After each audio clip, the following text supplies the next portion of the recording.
the door swings and the talk gets high. Cut the cell phone, kill the grind, leave that week far behind. Ice in the glass, smoke in the air. Good folks gather from everywhere. Mick and Charles got the whole room lit. One more round and we're into it. If you know, then you know that old school glow. Raise it up, let it roll. It's the place we go. The Real Smoke Podcast. Thursday night, don't miss that. Mick and Charles bring it all back. Real talk, real laughs, real flash. The Real Smoke Podcast. Pour it slow, light it fast. Premium nights and the whole world taps. Thursday night, we're all in that.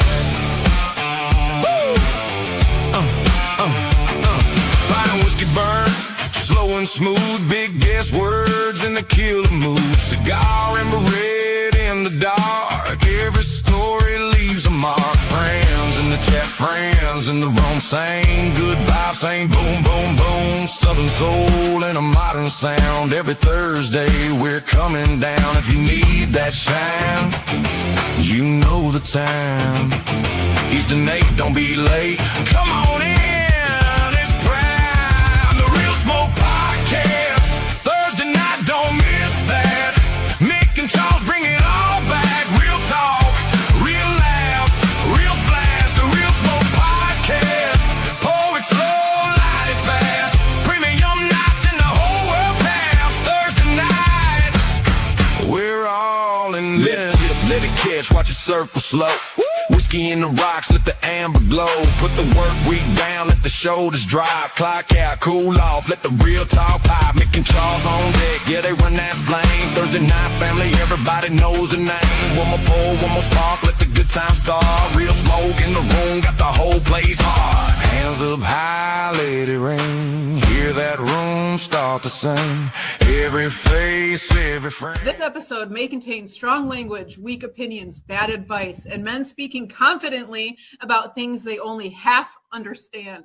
Statements made should not be considered factual, morally sound, especially if they are drinking. Viewer discretion is advised. Welcome to the Real Smoke Podcast with your hosts, Mick and Charles, the podcast that's all about real people, real cigars, and real smoke. Coming to you live from the Real Smoke Virtual Cigar Lounge, bringing you the best of cigars, whiskey, and all the good times in between. It's more than just a podcast, it's a community of cigar lovers. So grab your favorite smoke, pour a drink, and join us as we dive into all things cigars, whiskey, and just having a damn good time. This is the Real Smoke Podcast. What's up, everybody? Welcome to episode 83 of the Real Smoke Podcast. This is also the kickoff to season 4. We are back, and we are your hosts. That be Mick, I be Charles. But before we get things started, let's go ahead and say what's up to the Cigar Vault. Hi, Norm. What is going on, everybody? Norm from the Cigar Vault, Oakdale, and we are doing another episode of Don't Be That Guy. What guy don't we want you to be? Let's find out. It has undertone of musty Chianti. You find that one very teety. Yeah, a little for the Flamunda. To that taint hiss, if you will. It's not great. I'm gonna start heading out. Empty some of my shit in here.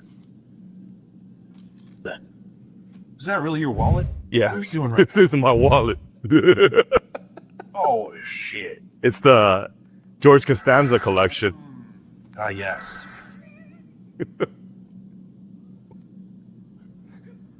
That's the fire. Yokel out. What? Don't put stupid shit in the ashtray. It doesn't belong there. Well, I think the smoke alarm's gonna go off. Dumbass, don't put stupid shit in the ashtray. How else am I gonna empty my wallet?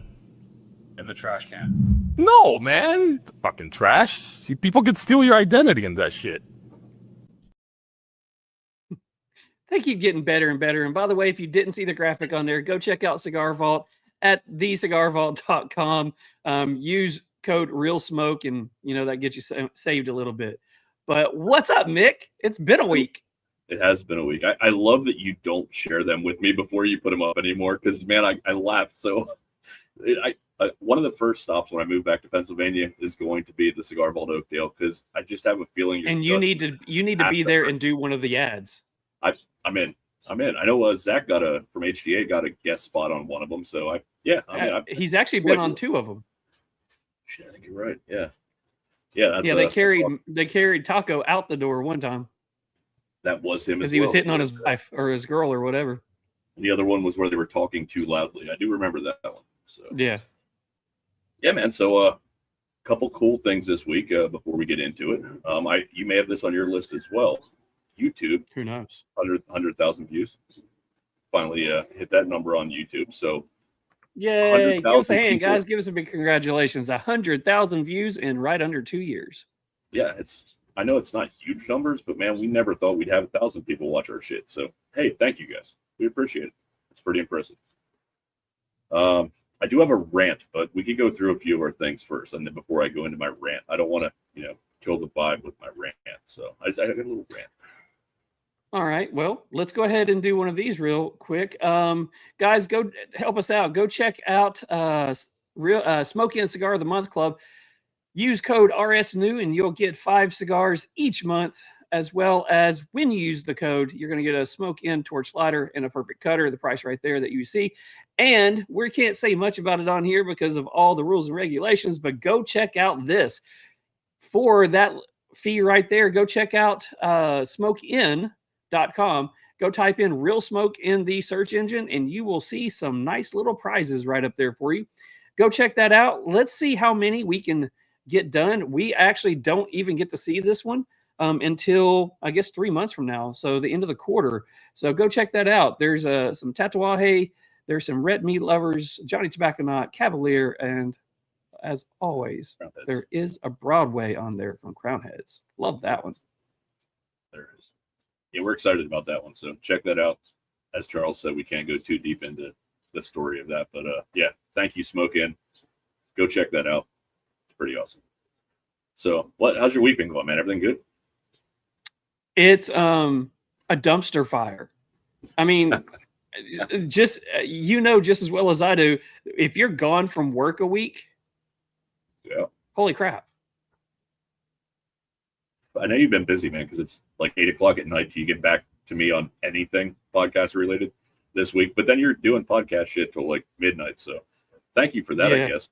Yeah, it's been busy. Yeah, the 8:30 to 11:30 time frame. I was about to say time zone has been usually podcast work time. So yeah, it's been rough, but it's just getting back into the swing of things. And we leave East Tennessee and it's warm. I mean, it's upper 80s, low 90s. We get to Charleston, it's mid 90s, 100% humidity, heat index 100 plus.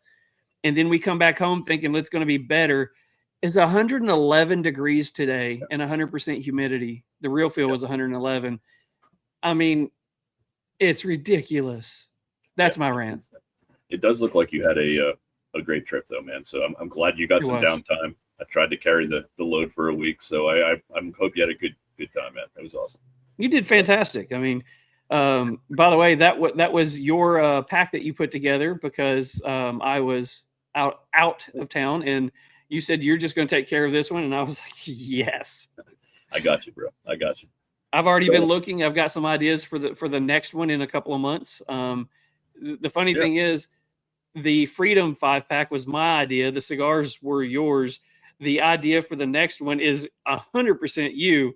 So I'm going to put some input on the cigar. So it's really a big mesh. It's a team effort. It's what we do. Dream team right here, baby.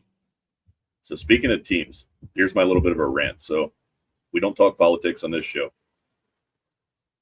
A lot of the world and Memphis is divided politically, right? And people love the country. People hate the country. It's a great time to do this rant because it's 4th of July. So the last 3 out of 4 World Cup games, everybody knows I'm a big soccer fan, football fan for our, overseasers. So is that anything like Little? It is like Little Caesars, yeah. So I go downtown 3 out of 4 times that the U.S. men's team plays, and everybody's wearing United States stuff, and it's something red, white, and blue, carrying flags, waving flags. It's frustrating, man, because like a lot of these people want nothing to do with their country half the time. But a sporting event brings that together and has everybody kind of rooting for the same thing. I saw the same thing with the Olympics and the men's hockey team this past year. So I guess my whole rant is, why can't we be a little bit more like that? Make it a team sport. Let's all get on the same page. Stop letting the politics effing divide us, man. Like, honestly, it's a great country. You Soccer's also amazing. see that a lot during the Olympics as well. And it's almost like fake patriotism. And I hate 100%. to say that 100%. because you have your people who, I'm wearing Stars and Stripes. I've got a Freedom 250 flag sitting right over there on the other side that I bought today to hang up here in the barrel house. This is me. I've got the American flag. I've got the Don't Tread on Me. I've got the honor, duty, respect from the Citadel.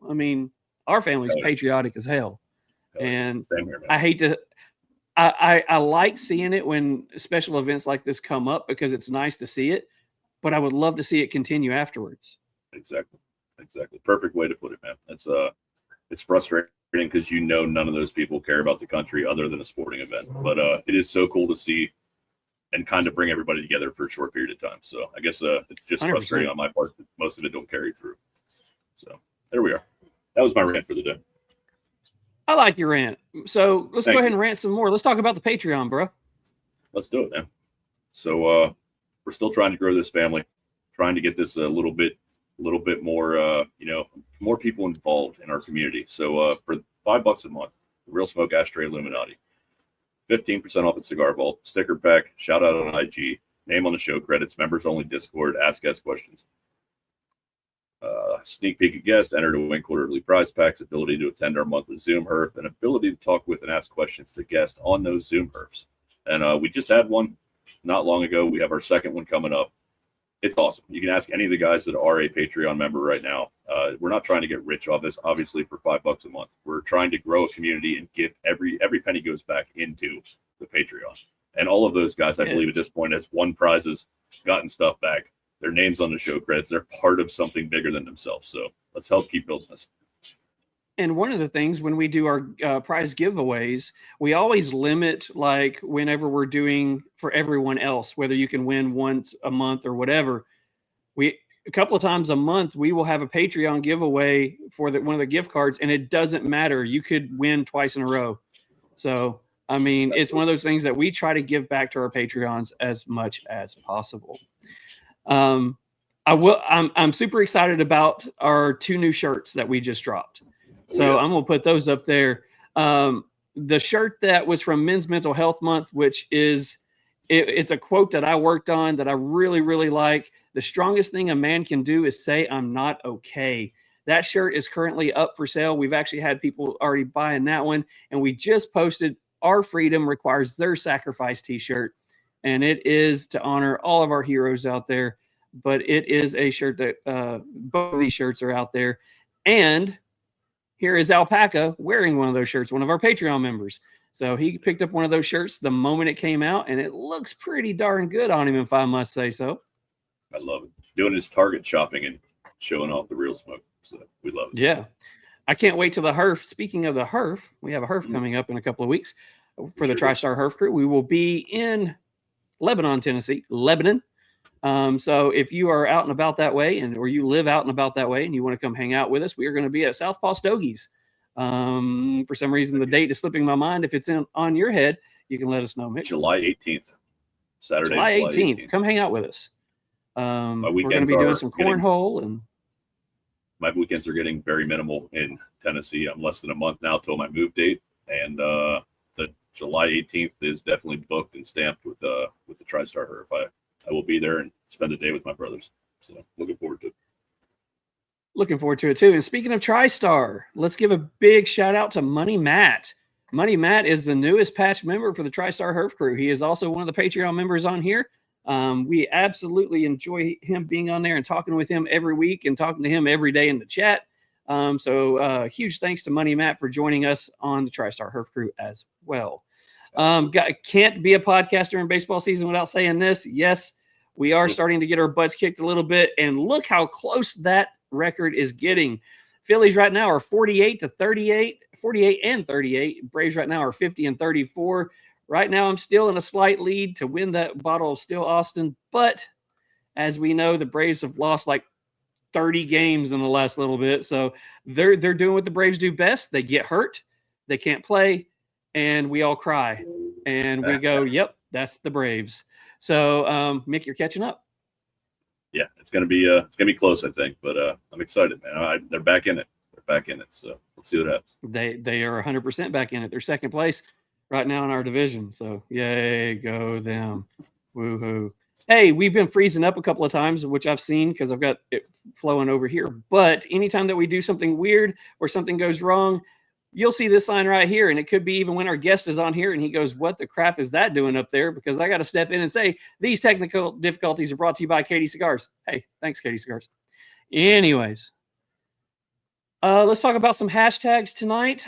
Again, if you would like to win one of the two $25 gift cards from the Cigar Vault, you need these two hashtags. What's the first one? That first one is hashtag Real Smoke, which is for anyone who has not won this month, and it is the first show of the month, so anyone is open to win that one. The second one is hashtag Real Smoke New. If you are a new viewer to the show and you have never won anything from us ever, you punch in that hashtag and you will be in an own separate drawing where you have a very good chance of winning something. So hashtag Real Smoke New. All righty. So we do need to go ahead and get into what we're smoking and our guest. But before we do that one, Mick, is there anything else going on that we need to talk about, or should we just go ahead and bring on our cigar and the man, the myth, the legend himself? And I think that's all on my list. So if you're good, let's keep it rolling, bro. I like it. I think I'm good. My notes were a little jumbled up today, but I just want to say huge thanks to everybody who has stuck with us. We're 83 episodes in. The kickoff episode for season 4, absolutely love it. And it's still looking like we are going to hit episode 100 the second week of December. We actually may hit it sooner because Mick tends to have a few drinks, talk to cigar brand owners, and get us booked for more shows than what we have time for. But Accurate. We may be jumping in on that one a little sooner than later. So let's go ahead. We do have a cigar that we are smoking tonight, but that cigar is brought to you by none other than our brother, Robert, over at 13 Knives. Hey guys, this is Robert over at 13 Knives, and I want to wish you a very happy Freedom Awareness Month from Middle Tennessee. And I want to tell you a little bit about the Bulldog Cigar Cutter. Ooh, pretty. Which I make in the shop right behind me. All my materials that I use are sourced right here in the United States of America. American made. America. I use 1095 hard carbon steel, purchased right here in the great United States. I do not use foreign materials in my products. You know who else doesn't use foreign materials in their products? People like Betsy Ross, George Washington, and Davy Crockett. They did not use foreign stuff in their products. So if you love America and American-made things, come check me out on Instagram. XIII_knives_ on Instagram. That's 13 Knives on Instagram. I'm Fred Durst, and I approve this message. Keep rolling, rolling, rolling.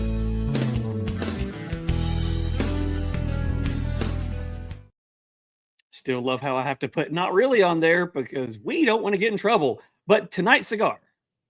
Real quick, wasn't there supposed to be a special 4th of July one? And like, what happened to that? Like, he even sent me like a picture. Anyway, Robert, if you're watching. So tonight's cigar. Tonight's cigar. Pestaña Cigars Sumatra. Wrapper, Ecuadorian Sumatra. Seed, binder, Mexican, Pennsylvania. Filler, Dominican, Nicaraguan. Size 52 by 5.5. Price is right there on your screen. And again, that's brought to you by 13 Knives. I will say that I am smoking another one right now. I like this cigar a lot. It's awesome. I actually like stashed my other one, and I'm smoking the JT Maduro tonight. Oh, I was about to do the same thing. I was going to do the same thing. All right, so we need to bring on our guest tonight. Our guest is brought to you by Hayes Gray. Savor every moment. with Hayes Gray Cigar. Each blend is crafted for bold flavor, veteran-inspired character, and premium construction. From smooth and approachable to rich and complex in flavor, Hayes Gray delivers a cigar for every palate. Now available our new release, Irmaus du Mar.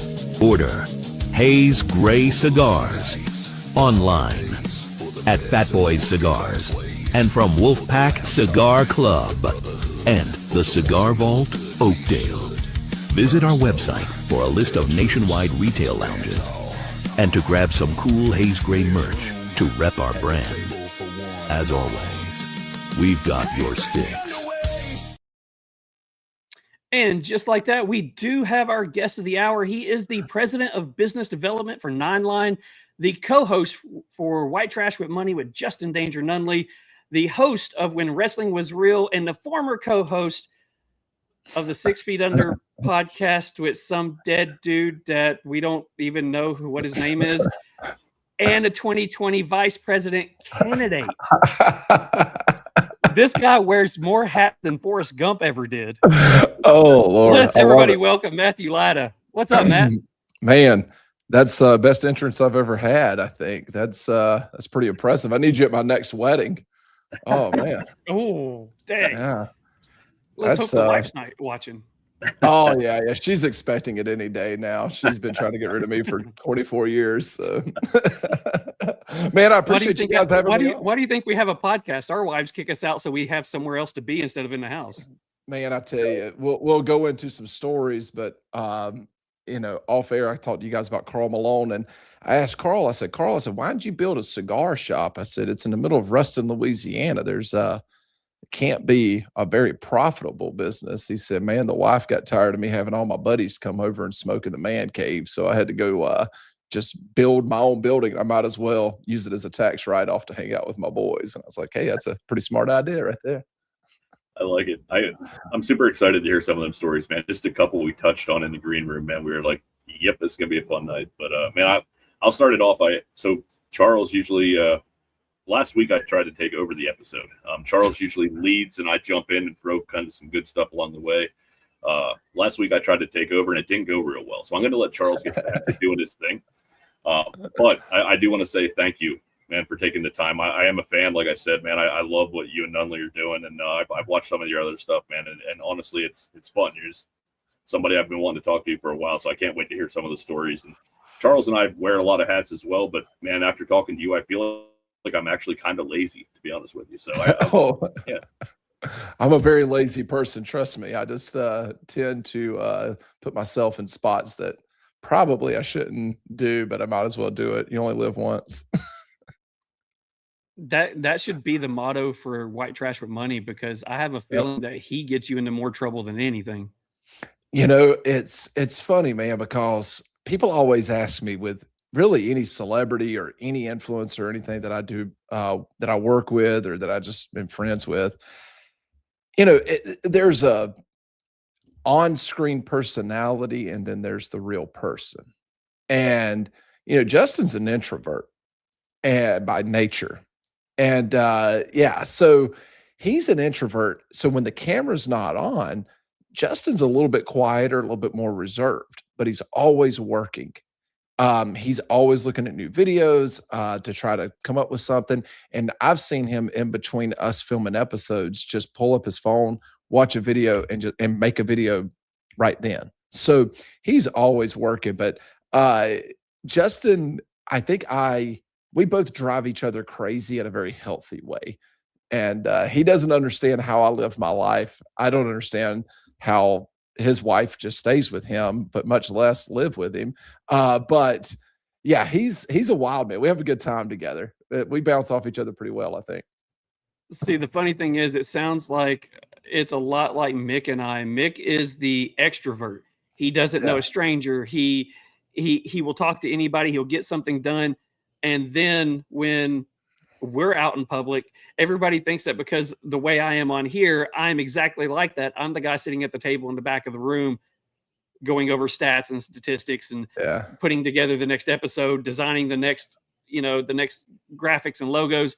And Mick comes over to me and, you okay? I'm good. I'm good. I'm fine. Yeah.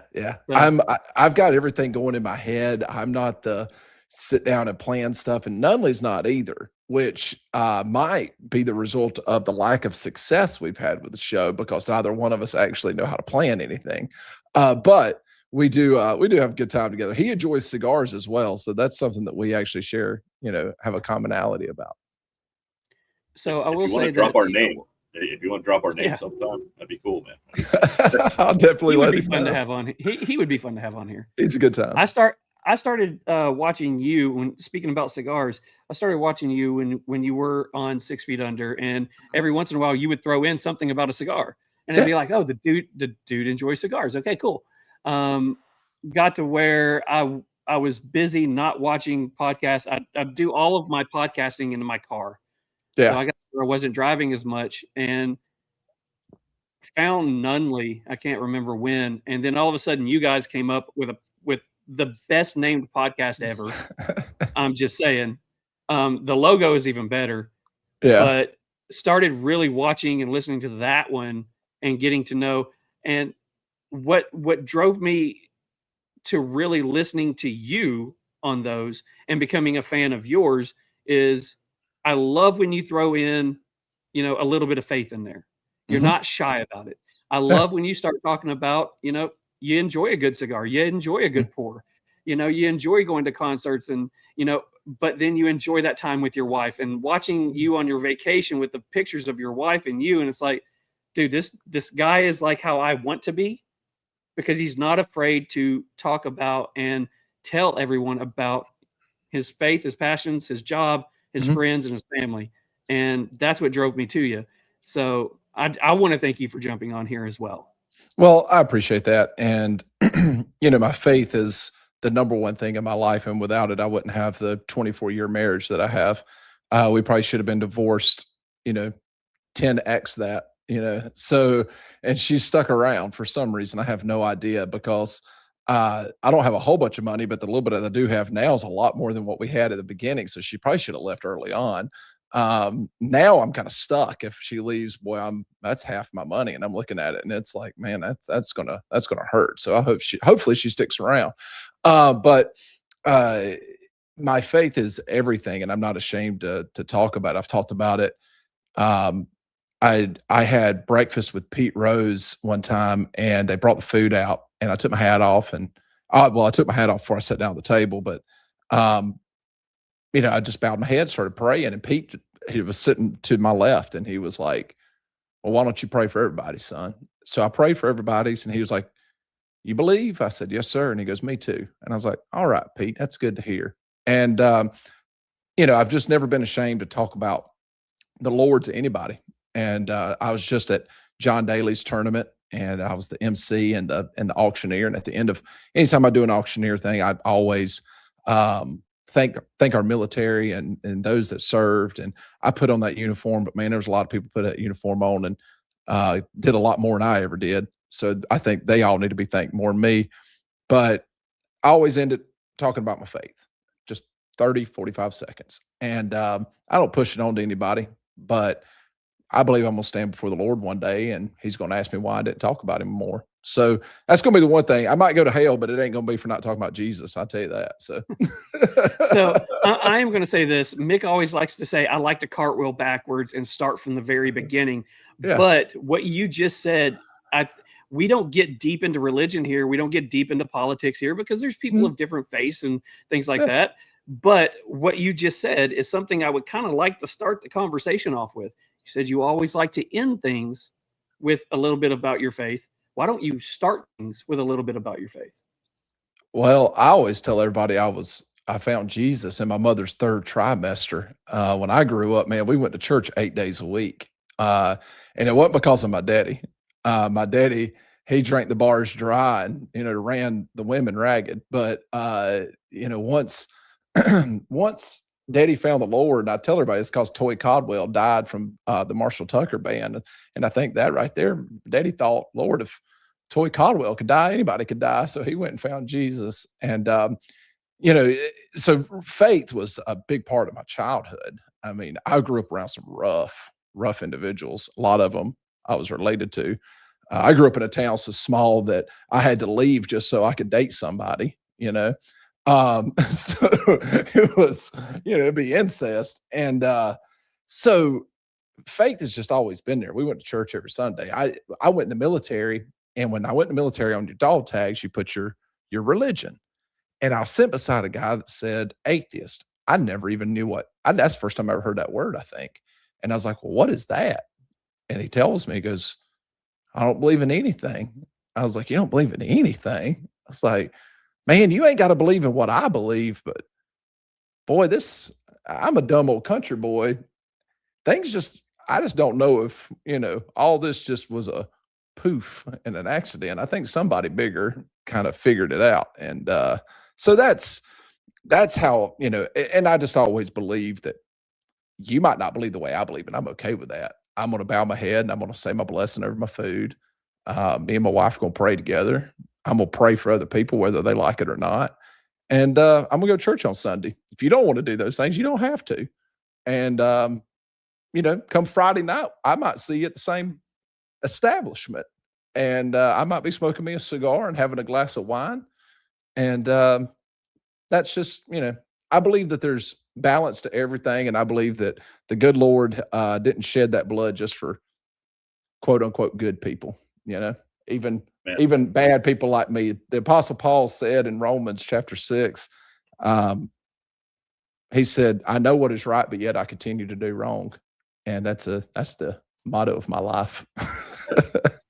Brother, I can't tell you how much that resonates with me, man, because I grew up extremely religious. And I think I rebelled a little bit in my late teens, early 20s, and got married. And but the whole time, there's something bigger out there than us. There has to be. Everything's way too perfect to not be. But everything you just said, man, is absolutely spot on, brother. And bravo for that, and bravo for sticking by it, man. Because there's times I feel like I do try to stick by what I believe, as I go. But there's been times that I probably should have said more. You know what I mean? So it's just what is Charles laughing at the bottom of the screen?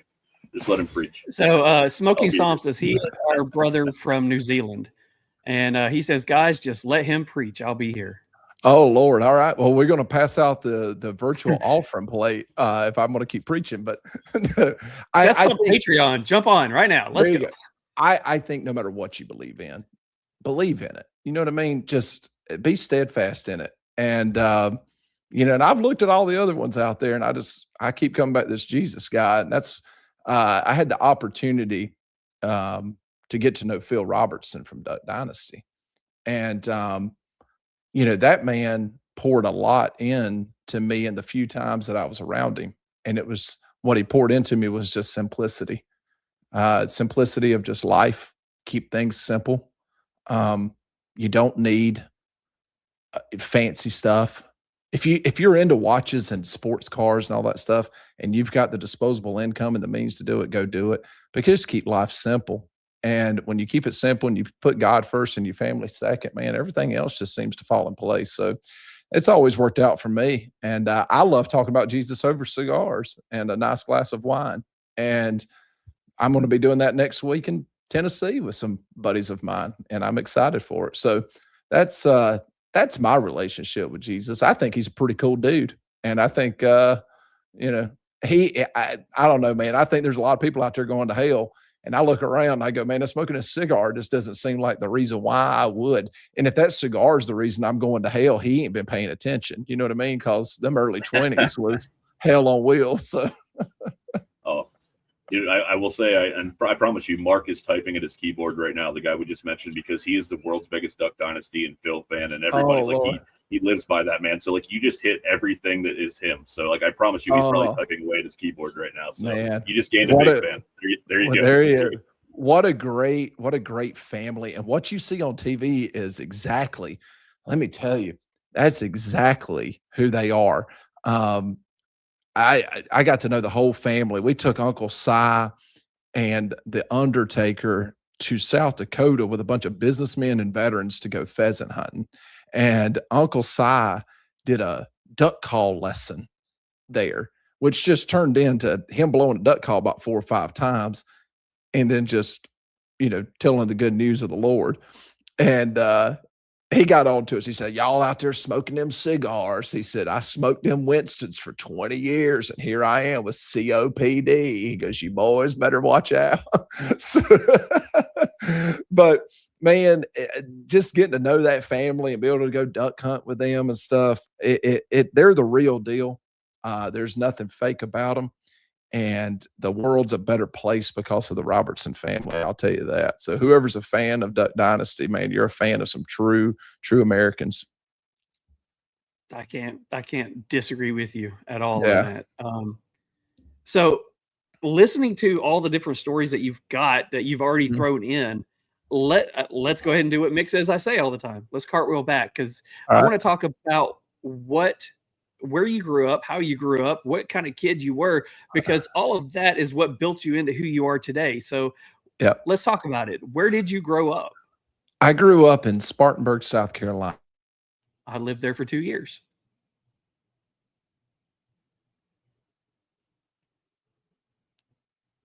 Uh-oh. Did we lose him? Uh-oh.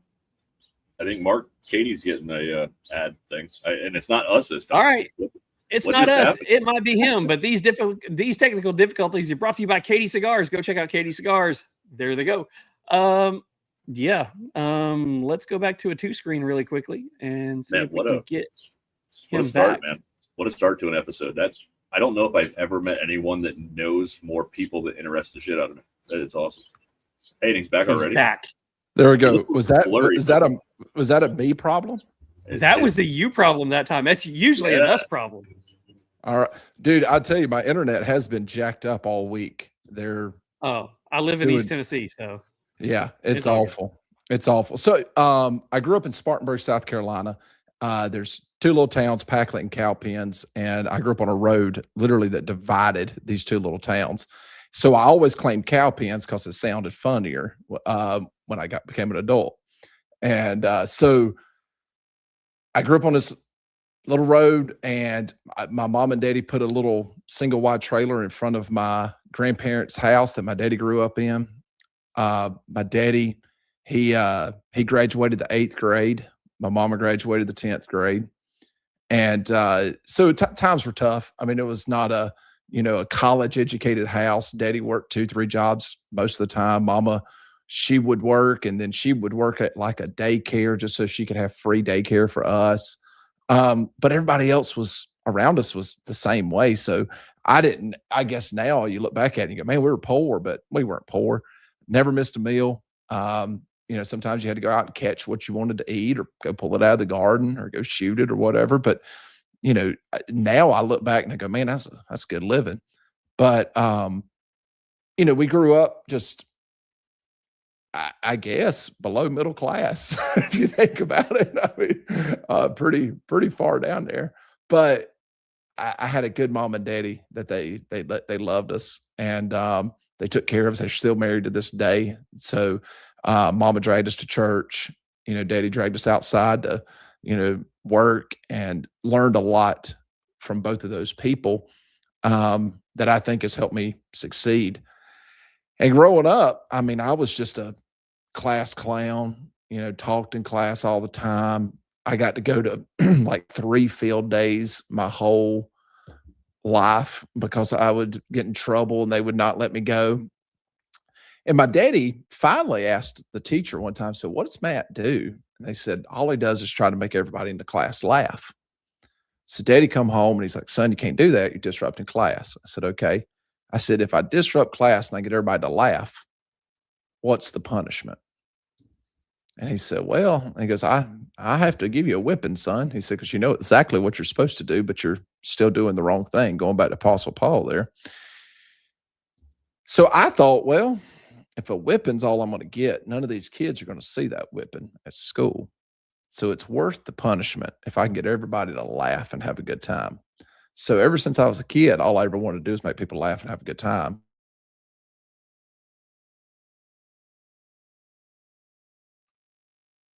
Well, I think you're doing it. Oh, there he went again. Now he's back. I was just going to add in, if that was your wish, you're doing a good job of it right now. I mean, with everything that you got going on.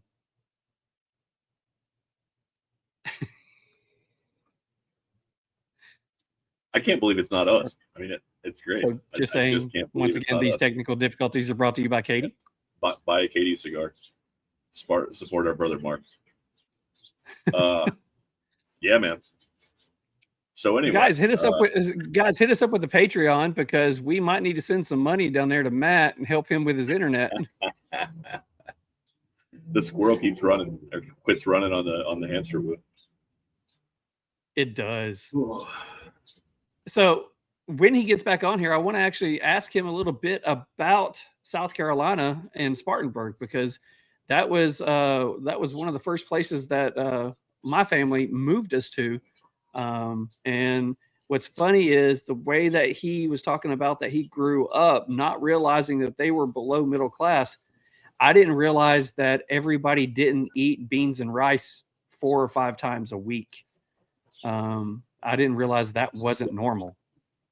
I heard him say on one of his other shows that he didn't live in a house that didn't have wheels under it until I forget what age he said. And that one kind of resonated with me. I'm like, man, I do know somewhat what that's like. You know, we never had it great, but we never missed a meal.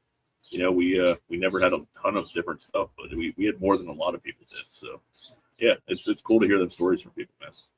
You know, we left Chattanooga and moved out, and you know, just a kid that was in, I guess, 4th or 5th grade did not realize that, you know, thinking that, you know, we moved out just because dad got a new job. I thought that was normal. And coming to realize that mom didn't have a job and all that stuff, that I didn't realize that wasn't normal. So Matt's back. Welcome to the show, Matt. Boys, I'm telling you. By the way, tonight's guest is the president of business. Oh, sorry. I'm telling you, man, it's a crapshoot over here. I ended up upgrading my my Wi-Fi too about a year ago, but this week they're doing construction not about a mile from my neighborhood, and I don't know if that's been the problem, but like last night in the middle of watching soccer, it went out. I mean, it's a mess. Wow. So I do want to ask you about Spartanburg. You Yeah, said man. that was where we lived in Chattanooga, Tennessee for a while, and Dad got transferred. And what you were saying is you didn't realize that you were kind of living below middle class. I was living in Spartanburg and didn't realize that kids didn't eat beans and rice 4 nights a week. That wasn't normal. And you know, when you were living there, do you remember the name of the elementary school / middle school that you went to? Yes. So I went to Cliffdale Elementary, and I went to Packlet Middle School.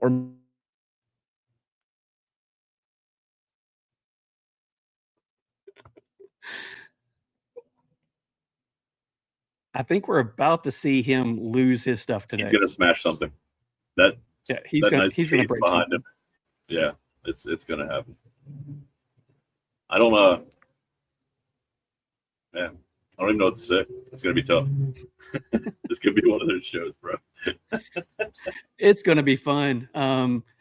It's one of those things where I'm finding it hilarious that he has the most amazing podcast studio that I'm looking at, and he's being killed by the internet gremlins right now. And I'm on my deck with an extension cord behind me. So while he gets everything set back up and he just jumped back out and he's going to restart again. I wonder if he's going to come on from his phone, or if we need to tell him that maybe if it happens again, try your phone. So guys, I hope you're enjoying what's going on so far. We haven't got into anything. We've spent more time with technical difficulties. By the way, another one, these technical difficulties brought to you by Katie Cigars. Hey, Mark, you're getting a lot of plugs tonight. Just saying. Yeah, Mark. I was thinking we ought to have Mark do like a 3-second ad that we could just hit a button every time this happens. And it would be Mark being like, buy Katie Cigars. And that'd be it. It'd be cool. Oh, I think he's on his phone. Oh, this is the only way we're going to do this now. Holy crap. Hold on. There we go. How do you need me? Right. Just like that. Just like that. All right. We're going. We good. I literally have to get all my cellular data on my phone because the Wi-Fi's out now because of, I guess, middle of the night construction that they have. I don't know. Lord have mercy. I apologize. Bro, it's you. it is usually us that's doing this, and we have so many issues, but it happens. Here we are, I was just man. going to. I was just going to say the schools that I went to there. I went to Jesse Boyd and McCracken. I don't know Yeah. if you So know. my nephew went there. Yeah. Okay, cool. So Mick always likes to ask sports questions. So Mick, I'll let you ask those. I'm all about that now. I will get into the sports in a second, but I do want to touch on one thing. I heard you say in White Trash with Money that you didn't live in a house without wheels under it until you were some age. I forget the whole story, but tell us about that, man. That was one of my favorite stories. I laughed so hard at that because I'm like that. I've never heard it put that way, but it was absolutely spot on, man. Well, we lived in trailers all the way until I left home when I graduated high school. So I didn't live anything under wheels till I got in the army almost. There was about a 5 month period where I lived in an apartment with some buddies. I can't really remember those 5 months very well, but we had a good time. So, uh, but no, yeah, we only had trailers growing up. So my mother liked to call it a mobile home. She was fancy. But the difference between a single wide and a double wide is when somebody says that your doors open in or out. Because on the single wide, doors can't open. The front door won't open in; it opens out because there ain't enough room inside of it for it to open in. So we got a double wide, man. When I was about 7, I think. But when we got that double wide, man, I thought we were in a mansion. I didn't know. I went to Mar-a-Lago a few years ago for the first time, and I was like, man, this is the same feeling I have when we got that double wide, and I walked through it. I was like, this is fancy. That is awesome, man. Yeah, I was hoping you'd tell that on there because I kind of prodded you that way, but honestly, I never heard it put that way by anybody. But I'm like, I get it, man. I 100% get it. You don't know what you have or what someone else has until you move up to that next stage. So that's the thing, man. It's getting that double wide was a big move for us. Absolutely. No, man. So yeah, I do like to ask about sports. Did you play any sports growing up? Any good sports stories? What was you kind of like in the sports world back then? Man, I've got a great story from when I was wrestling. So I grew up playing football, baseball. I played 1 year baseball. I got my trophy and we got in the truck and Daddy said, you like baseball, don't you, son? I said, yes, sir. And he said, you enjoyed the season? I said, yeah. He goes, I don't think we're going to do that again. And I said, why? He said, son, you're terrible. He goes, you can't hit the ball if it's tied to your bat. He's like, you can't. I don't think baseball is your sport. He's like, yeah, I think you need to stick with football. And I was like, oh, okay, we'll do football then. So I played one season of baseball. Funny thing is, my attic, I got my baseball trophy, and I want to bring it down and put it in my studio. I'd love for y'all to be able to see my studio more, but the fact is this Hyundai plant that they've decided to build a mile down my freaking road has destroyed everything tonight, where we can't have a good audio, video, or anything like that in my studio that I've spent all this money on. So I appreciate them doing that, but at least we'll have electric vehicles for their uranium to be rotting in our ground in our next generation of kids. But in wrestling in high school, I was actually halfway decent, or I thought I was. So they came out with the rankings, and they would print them out because we didn't have internet like that, and they print them out and they put them up in the hallway. Man, I was ranked like 5th in the state in my weight class. And man, I found out it was like 6 people. And one of the kids, I'll be honest with you, he was a little slow. And I was above him, and he ended up beating me one time. Uh, and I swear to God, I ended up getting him back at the upper state regionals. But I mean, he beat me in front of my girlfriend in a home match. And it just wasn't, I just wasn't focused. And he was a little bit, they're strong. But I went to the regionals or state semifinals, something like that. I can't remember now. I ended up wrestling a guy named Charles Russ. Charles Russ didn't lose a match his whole high school career. I didn't know this going into this match. I didn't know who this guy was. I didn't pay a lot of attention. So my coach, Coach Miller, who he's like a South Carolina Sports Hall of Fame head coach of football. He looked at me and he goes, "Hey, who'd you draw?" I said, Charles Russ. He looked at me and he said, "All right, I'll see you back here in a minute then." And I was like, what? So we got out there. He beat me in like 15 seconds, broke 2 ribs. And I didn't know I had broken ribs at the time. The adrenaline, like I didn't know the match started and it was over. And we go out to eat that night as a team. And I said, Coach, I said, my ribs are killing me. And he said, well, you've been drinking too much sweet tea. And I went out there and I wrestled 2 more matches. I broke ribs at daggum like 15 years old. And I go home and I tell my mom and daddy, I said, I had something wrong with my ribs. And my daddy sounded just like the coach. Oh, you probably just drinking too much sweet tea. I was like, dadgum. I said, I don't think it's the sweet tea that's hurting my ribs. I was like, I think it was Charles Russ hip tossing me and potentially breaking them. Come to find out I was right and all the adults were wrong. So I've had a trust issue since. But yeah, I mean, in high school it was wrestling, but growing up, football, baseball, basketball, everything in the backyard, intramural stuff. I wasn't good enough to, you know, like people want to pick me or anything. I was tall, but that was about it. So was that kind of where the love for wrestling began? I mean, we're kind of getting out of order here a little bit, but I mean, like, I know it's kind of wrestling, but I mean, is it kind of where the love for that started? No, when you grow up in a If single you want to wide, talk really quickly, if you want to talk to the historian of wrestling, my goodness, listening to Matt talk about wrestling is I like a love, religion in itself. I I love it. mean, especially like I guess we'll go into the podcast that you do when wrestling was real, but I never heard of it until you just happened to make a comment about it, and I went and looked it up. And all the matches talking about like Ricky the Steamboat, Sting, Arn, Ole, I'm like geeking out for hours now over wrestling that I hadn't thought about in years. So Yeah. yeah, how did like Mick said, I mean, maybe out of So, order, but how did so that happen? my love of wrestling just happened because when you're born in a single wide trailer, you're just a wrestling fan. You don't have an option. So, um, I just grew up where, like, we walked in the door and you had like a picture of Jesus, Ronald Reagan, and Ric Flair. That was like what we had in the hallway. So wrestling's always been in the house. I mean, Daddy was a big wrestling fan. My brother looked like Ravishing Rick Rude. He'd walk around in a daggum bathrobe, and he had that like 15-year-old mustache and everything, walking around like shaking his hips like Ravishing Rick Rude would and stuff. It was just uncomfortable, to be honest with you. But everybody had their favorites, and that was his. So wrestling in our house was huge. But then at probably about 16, I got my driver's license and I discovered girls. And boy, I was preoccupied then. So, and also I realized girls didn't really like wrestling. So I wouldn't tell anybody that I liked wrestling. It was kind of undercover with them girls. And then, joined the army and, just becoming an adult or whatever. I got away from the product. And, and then all of a sudden, a bunch of wrestlers started coming into my life, and I started meeting all of them, and then we ended up start talking about it a little bit on camera. And but my love of wrestling started as a child. I mean, I absolutely eat it up. So growing up, who was your top three as a kid, as the young Matt Lyda? Who was your top three?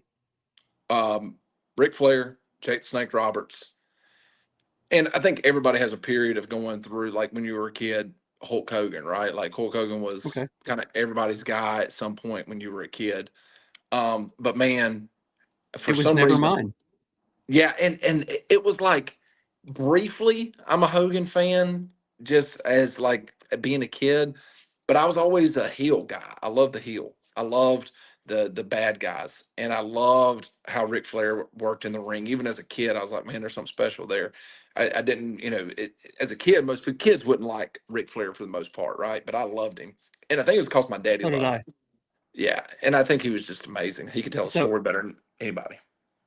mine was Ricky the Steamboat Dragon. It was Hold on. the First of Ultimo all, Warrior. because he has corrected me on this. I accidentally called him Ricky the Steamboat Dragon. He goes, "Why the hell would my gimmick be a steamboat?" And he goes, "It's Ricky the Dragon Steamboat." Okay. I think everybody messes that up, don't They they? do. They do. It happens to him all the time. Sting. Love Sting. Sting Yeah. was like my guy. And then it was the Four Horsemen. Yeah. So Mine too. I know you're somebody who is a big Ric Flair Four Horsemen fan. Yeah. What's Yes. the best phase of take all the horsemen who's the best 4? If you could pick out of all of them, who's the best 4? Rick. You got to have Flair. Yep. Gotta have Flair, gotta have Arn.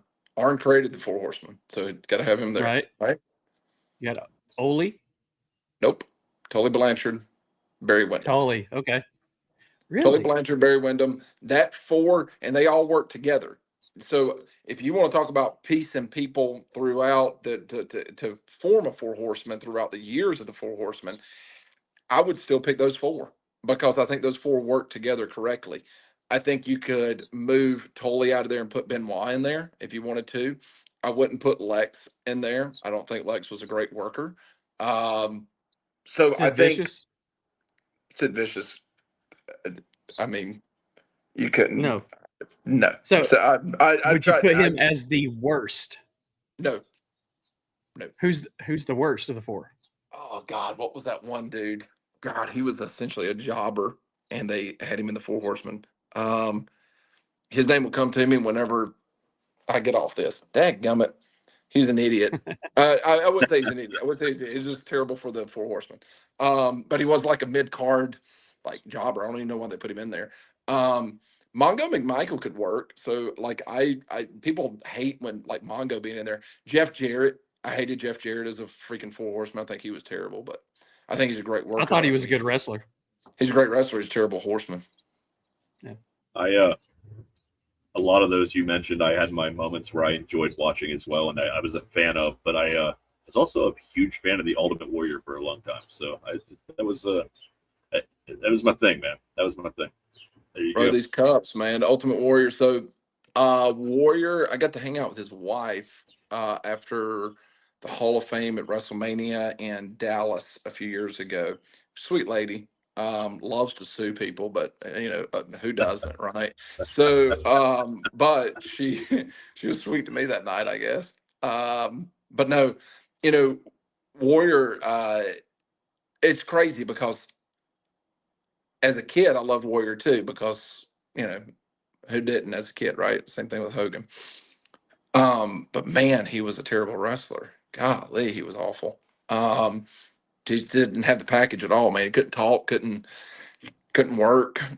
Looked like $1 million, but my God, he was awful in the ring, and he was even worse on a mic. But Vince loved him.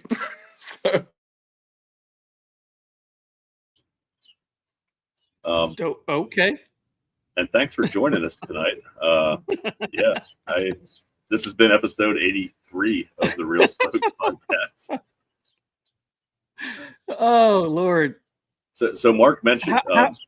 Mark messaged me and said that was the best opening half hour we've ever had on the show. I think it's because we hit some of his favorite topics, but still awesome. I will take that. Thank you, Mark. And he's back once again. We are with. This is like we're redoing this episode, so this is just everything that's going to happen in this episode is just for the diehard fans. I am dying over here from like frustration. If next time I will, this will never happen again. So a really quick story. There was a podcast that we got on. We actually we had somebody that was, really, I guess, high to do, and we get on here. We go to do a podcast. My computer literally starts smoking and shuts down. I can't do anything. I can't run the show. I can't produce it. I can't move the cameras back and forth. Yeah, I can't touch the buttons from my side. I'm basically to see the same thing you do, Matt. So I was panicking as well because I can't even bring the fucking guest on. I can't bring the guest on. I'm sitting here by myself talking to a dead mic. It was horrible. Well, my earphones go out. I end up having to bring 2 cell phones in, one to use as a camera, one to use so I can see it big enough to go ahead and start switching things around. It was horrible. It's just aggravating, especially like. I was livid. I've got a great setup here. A lot of money in this, but there's just one problem. It's the internet, apparently. And oh man, so it's frustrating. So I apologize. I apologize to all the guests. This is not a typical thing. They expect this. They love this. Yeah. it's aggravating to me because I'm like, Oh, I understand on y'all's end, like how valuable quality production looks and it's like, oh man, I am really dropping the ball over here. I've got see, my 17 biggest thing. podcasts and I can't get one to be a guest on one. Good Lord. See, my biggest problem is when it cuts down on our end, it's like we keep telling everybody that we'll try to keep you on here on a respectable amount, but when we keep freezing up, it's like it extends everything. So Yeah. to realize it's not us this time, Hey, it's it's a awesome. living hell over here in Savannah, Georgia for me tonight because this Bro, is you're all good. so. But the fun thing is we can have fun with it. So I want to go into military. So Okay. you've talked a bunch of times about that you served. We appreciate Yep. that. Thank you so much. So what made you decide to join? Was it, trying to get out of where you were, trying to do something new? Let's go into your military career. 9/11 happened. I didn't really have much of direction. I didn't know that people could go to college. I didn't know that was an option. Like I didn't know I could get in. I didn't know there was student loans or any of that. So, living in a small town, didn't have a ton of options. I could go work at BMW. That was about it. Was kind of the big job offering. And so 9/11 happened, and I went down to the recruiter's office, and it was the same recruiter from high school. And he goes, "What are you doing in here?" I said, "Man, I want to go serve my country." And he goes, "Matt, always told me no. You're never going to do this." And I said, "No, I want to do it. I want to join." He goes, "Okay." So he sent me down to Fort Jackson for MEPS. Man, this was so funny. I go down there and I don't know anything about the military. My brother was in the Air Force. That's the only act of valor in my family lineage. And I'm like, all right, I don't know anything about the military except for my brother's in it. And I'm at MEPS and they go, well, I took the ASVAB and everything. And, you always hear people, they'll take the ASVAB and they go, I scored this high score. I don't know what I scored, man. It was enough to where they looked at me and said, you got some options. You don't have all the options, but you got some options. And I was like, okay. And they said, what do you want to do? I said, I want to be a mechanic. And I was like, that's what I am right now. I said, I'm working at a little full service gas station doing oil changes and stuff. I said, I would like to be a mechanic. He goes, okay. He said, we got a mechanic's job for you. And I was like, all right. And he said, you want to make a career out of this? I said, heck no, I don't want to make a career out of this. I was like, I'm just joining because them towers got hit. I was like, that's all I'm doing. I was like, I don't want to be in the Army. I was like, I don't want to be in the military at all. I said, that's not who I am. I said, okay. I said, well, it's a 4-year commitment. I said, man, 4 years, that's a long time. I was 18. I was sitting there thinking, man, 21 is going to be forever from now. And I was like, you got anything where I can do a little shorter time? He said, what? He goes, well, at 4 years, you get a signing bonus and all this other stuff. And he said, but we do have a 2-year contract. He said, you got a 2-year contract? He said, yeah. I said, I'll sign that. He said, do you want to know what that entails? I said, not a bit. I said, 2 years from now, I said, I can stand on my head for 2 years. And I was like, and at the end of it, I was like, if I want to keep doing this, I said, you're going to give me a sign-on bonus again. And I go, but if I don't like it, it's only 2 years. I can get out of here. So I signed up for 2 years, which was funny. And then I get to my unit and I almost got sent to Afghanistan. And they didn't send me. Thank God they didn't, because a month later I met my wife. But I ended up going to Iraq in February of 03. So I ended up getting a deployment. And I'm out there in the desert. And my first sergeant said, you want to re-up? I said, no. He said, man, they're giving you a $60,000 sign-on bonus. I'm 20 years old. I was 19 when I got there. I turned 20 when I was in Iraq. I said, no, man. I said, I think I'm going to take my chances on the outside. He said, well, we'll see you back here in 6 months. I said, what do you mean? He said, you ain't going to make it. He said, you ain't going to make it. You're going to come back to the military. And I went, okay. I said, well, I'll tell you this much. I said, I've read the last chapter of that good book. And I said, we ain't leaving this place. And I said, and I sure as heck ain't coming back because I ain't left nothing here for me to come back and get. I was like, I'm going home. I was like, I am not doing this anymore. So that was my military career. I tell everybody, man, I was a heavy wheel mechanic in an aviation unit. I took 6 strokes off my golf game. The only reason that the Lord ever led me to go join the military was because He knew what I'd be doing today, and being able to be an advocate for veterans as much as possible. But that's the only reason I joined the military because of 9/11, and the only reason that I ever went in the military was because the good Lord knew what I was going to be doing today, and that's it. I've got a buddy, man. I've got so many buddies that are tier one operators, special forces. I mean, just insane human beings. And the joke is, anytime I'm with them, they always introduce me to their friends as the guy that found Saddam and killed bin Laden. And I was like, hey, this is Matt Lyda. He found Saddam and killed bin Laden. There's so many people that believe that too. And I'm like, guys, please quit doing this. It's like, people are going to think I have stolen valor. We're gonna have to put that. We're gonna have to submit that into your Wikipedia. Yeah, the guy that found Saddam and killed bin Laden. But no, man, I knew my military career was going to be short lived. I had no desire to be in it. But by joining the military, I am where I am today. I met my wife while I was in, my best friend while I was in, and got to serve with the greatest men and women in the whole world. And I have so much pride in my service and the little bit that I did do, but I have more pride in, the United States Army and all those that put on that uniform every day.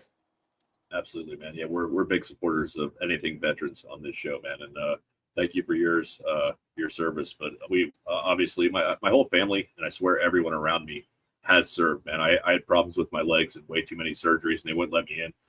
But regardless of that, man, we do everything we can on here to support, man, and that's awesome, man. So we appreciate that. But so you said you met your wife soon after you got out of the military. How did that happen? No, I met her while I was in. We were at a birthday party, and she had 3 jobs, and she's going to this. She was bartending. It was one job, and so she went there, and they said, "Hey, we don't need you. We're good. Well, you don't need to come in tonight." They called her. You don't have to come in tonight. She was okay. So she's coming back to her apartment, and across the hall from her was a guy named Pouchet that I was in the Army with, and we had a birthday party in my barracks room. And he goes, "Hey, what are you doing tonight?" And Pouchet's wife and her were friends. She said, "Hey, I just got back. I just got home. I don't have any plans. I was supposed to work tonight, but I'm not." They said, "You want to come to this birthday party?" She goes, "Yeah." So she comes, and so she's in my barracks room sitting in a chair. And man, I'm 19 years old. I'm greener than baby's crap, and I don't know what I'm doing. And I got this girl that's way prettier than that I should be talking to. And I go up to her and I was like, "Hey, you're sitting in my chair." And she goes, "Okay." And that was the only thing I said to her. And then for the rest of the night, I tried to make her laugh and just doing a bunch of goofy stuff. And at the end of the night, she's getting ready to leave, and I said, "Hey," I said, "let me take you out sometime." And she goes, "How much money you make?" I said, "Ma'am, I'm an A2 in the Army. I ain't got no money."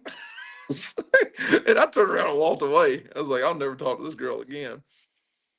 And then 2 weeks later, she had a birthday party for the neighbor at her apartment. And my roommate convinced me, "Man, let's go over there." So we went over there, and I'm sitting at a table. She walked in, and she was wearing a blue dress with white flowers on it. And she said, "Hey, Matt." I said, "Hey, Amy." She walked by me. I looked at my roommate, and I said, "I'm going to marry that girl." He said, "Man, you're crazy." 2 months later, we went and got married. We've been running together ever since, 24 years. Congratulations. Yeah. Damn. Yeah. She's the best thing that's ever happened to me physically on this earth. I can tell you that. The good Lord. I mean, what you're saying, and I can speak for Mick as well. We talk about our wives all the time on here. Last week was 12 years with mine. And we constantly say that, we married way outside of our league. Way up. I actually hit 30 next year. 30 years of marriage. We got married at 18. Man, congratulations. That's amazing. I mean, and it's, I don't deserve it. No, me either.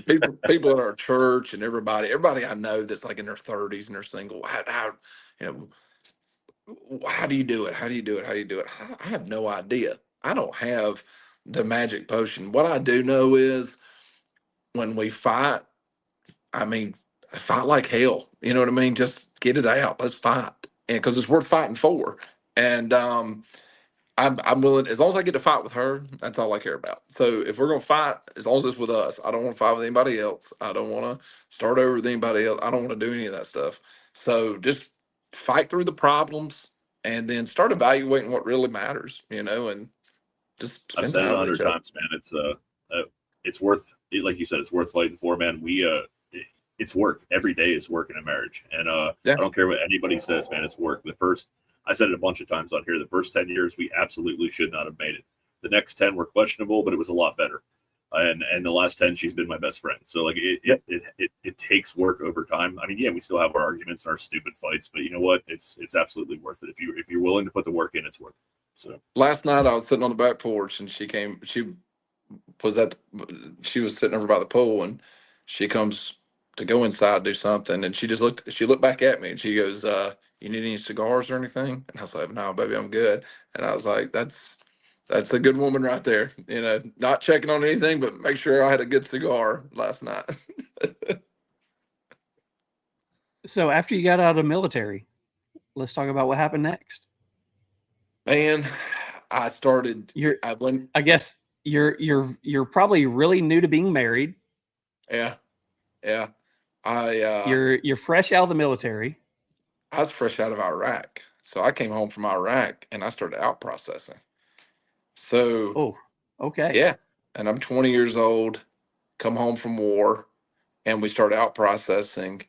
And I got a new wife. We had bought a house we couldn't afford, and I'm looking at her going, "Well, we got each other, but I don't have any prospects." So I went and got a job at Savannah Toyota and I started selling cars. I sold cars for a few months. Did pretty decent, sold enough to, make more money than I was making in the army. But I didn't like it. And but I met some great people there that are still friends of mine to this day. And every job I ever had, man, I made some great connections to move to the next one. And I ended up going to Goodyear, and I started working at Goodyear. And there was a gentleman there named David Houston. And I tell you what, man, I would love to get reconnected with David Houston. He was a huge mentor in helping me in sales and learning how to sell product and customer service, which I learned actually a lot of that at that full service gas station. The guy that owned that gas station taught me a lot about customer service. And then Goodyear was another level. And I ended up answering the phone one time, and I'd always just answer the phone, and I want it to be a better experience. You're calling a tire shop. Like, that's not an exciting moment in your life at all. So I wanted whoever was calling to have a good experience. So I just answered the phone. I was like, "Hey, this is Goodyear on Mall Boulevard. This is Matt Lyda speaking. To whom do I have the pleasure of speaking with?" So I would do that, man. So many people would just like laugh. You could hear the smile over the other side of the phone. Well, I did that one time, and it was like the VP of whatever for Goodyear, just randomly calling. And they changed how they answered the phone at Goodyear for a long time because of that. And I was like, "Oh man, okay, that's kind of cool." I didn't never. I don't think I saw the check on that, but they, apparently it was a great thing for the company. So I go to Goodyear. Then I ended up going to Midas and ended up taking over like two Midases. I was running these two stores. I was 24 years old. I was a complete idiot. Shouldn't have been running them, and I completely failed. And every bit of it was my fault. And at about that same time, um, man, I was lost. I was drinking like crazy, partying every night, choosing everything but the Lord and my wife. And I got just messed up. I was lost. I was going down a dead end road. And I got scars to prove it. Man, I woke up in Daytona one time, thought I was on Tybee Island. There was about a 4 hour difference between Tybee and Daytona, by the way. And apparently I was in a car and woke up down there. Didn't know that I was on my way to Daytona that night till I woke up So the next day. so we just got done doing a men's mental health episode. So Yeah. what was the catalyst that got you to that point? I don't know. Just growing up in a home where, it was pretty strict. And, then all of a sudden, for the first time, I had freedom. I had a little bit of money, I had some freedom. Um, my wife and I are like, I mean, we're growing up together at this point. You know, we met at 19. And so we're doing college people stuff, college kid stuff, 21, 22, 23, 24 years old. And we're partying like rock stars without the money. And so it just, we were too poor to get divorced. So we just fought all the time. And, you know, and my buddies wanted to go party. I'd go party with them. I was 22. That's what 22-year-olds do. But I was a 22-year-old that was married. And, you know, she finally got fed up and was like, I'm done. You got to go. And I went and slept on my buddy's couch for about a week. And I don't know what caused any of it. But I think it was, you know, accumulation of a lot of things, you know, and you don't really realize it. And I think at 43, I can look back with a different mindset and say, those are probably the reasons why I was doing that. Also, I think a lot of it was just being a 21, 22-year old. You know, you're just going to go out and do stupid stuff and you're going to party and have a good time. I was just doing it while I was married. And so, you know, that was, but at 24, I stopped drinking. And I came home and I said, you know, I've been living on my buddy's couch. I said, I know you don't like me, but I think you love me. And I said, if you got a little bit of love in that heart, I said, I think you know, we can work with that. And for the next 9 months, we fought every day. And we fought every single day for 9 months. And for 9 months, I went to church by myself every Sunday. And then one Sunday morning, my wife said, hey, I think I want to go with you. And from there, you know, we've just kind of built it from there. But yeah, the drinking and all that stuff. Now I drink wine. I like a little wine, and you know, my buddies, everybody I think owns a bourbon company or whiskey company now, so they force me to drink their stuff. But Dude, there's a point in every show where I'm like, all right, now I know why we had this guest on. You know, what I mean, like, and honestly, it's something like what you just mentioned, man. It took me back so much because like I said, we got married at 18 and 19, and man, it was a struggle because all my buddies, when they hit 21, I was having my first kid at 21, and all my other buddies were just turning 21 and going to the bars and whatever. And I was a buddy guy, you know. I would go out with my buddies and leave the wife at home with the kid or the kids after we had our second one. And I was such an asshole. I don't know how we ever made it through those first 10 years, man. But it definitely took some real looking in the mirror and figured things out. You know what I mean? And dude, I don't think I was probably 30 till I truly figured it out. I mean, honestly, and we still had bumps in the road heavily until then, man. But man, props to you for figuring that out and actually working through it, man. Because there aren't many of us, man. There's not fucking many of us at all. no, but you know, it's worth fighting for. I mean, Lord, me and my wife got in an argument at the gym today, so it happens. But you know, she also, you know, on her way home texted me, hey, you want to pick up some sushi? So, you know, it ain't worth divorcing over. But you know, you mentioned the men's mental health part. You know, that's something that is real near dear to my heart. I mean, I've had unfortunate family members and close friends that have, you know, succumbed to the demons. And you know, and I've struggled. I think anybody that tries to be in the entertainment business and try to make people laugh, um you struggle with stuff, right? Like it's coming from some sort of pain that you're trying to laugh about. And so it's something that, you know, I've dealt with personally, but I've also seen it with my close friends. And you know, I didn't even realize, you know, that I know people in ministry that they deal with depression like crazy. So when people sit there and go, well, you just need Jesus, or you just need a Xanax, or you just need whatever, I think Jesus can heal everything. But man, you also just got to talk to people. You've got to find somebody to sit down and have a conversation with, and a professional, not your buddy, not because your buddy's going to give you buddy advice a lot of times. You need to have somebody that is going to be truthful and honest with you, and give you tools in your tool belt. So if there's anybody out there struggling, man, don't it's not weakness whenever you ask for help. And like your shirt says, you know, it's okay. You're not okay. It's okay to say that you're not okay. The strongest thing a man can do is say he's not okay. Yeah. And my wife and I mean, now I talk to her probably more than I ever have over the last probably 2 years, about things that I would have never talked to her about. And I think it's a good thing to be able to have that person. And then if you need that professional help, you definitely need to go do that as well. But you got to get that stuff out. And even now, I'm 20 something years removed from the military. People talk about military PTSD and all that stuff, man. You start talking about trying to run a business, you start talking about trying to grow a business, you start talking about wanting to launch different entertainment platforms like podcasts or YouTube channels and stuff. That grind will wear on you to a point where, man, you know, I have I have partied with people that people wish they could be around. I have been backstage to concerts that are insane that I couldn't believe that I was there.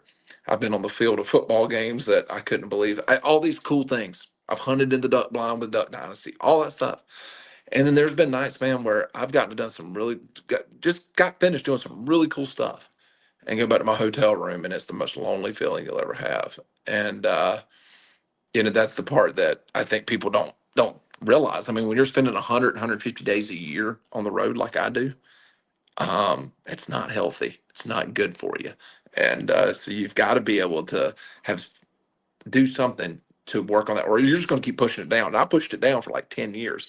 So now I'm trying to work on that stuff and try to get some of that stuff out. And actually, when I have a smile, it's a real smile. It's not just fake. It's got to be not only hard on you mentally being gone that amount of time, but I'm somebody who I cannot stand being in a bed at a hotel without my wife.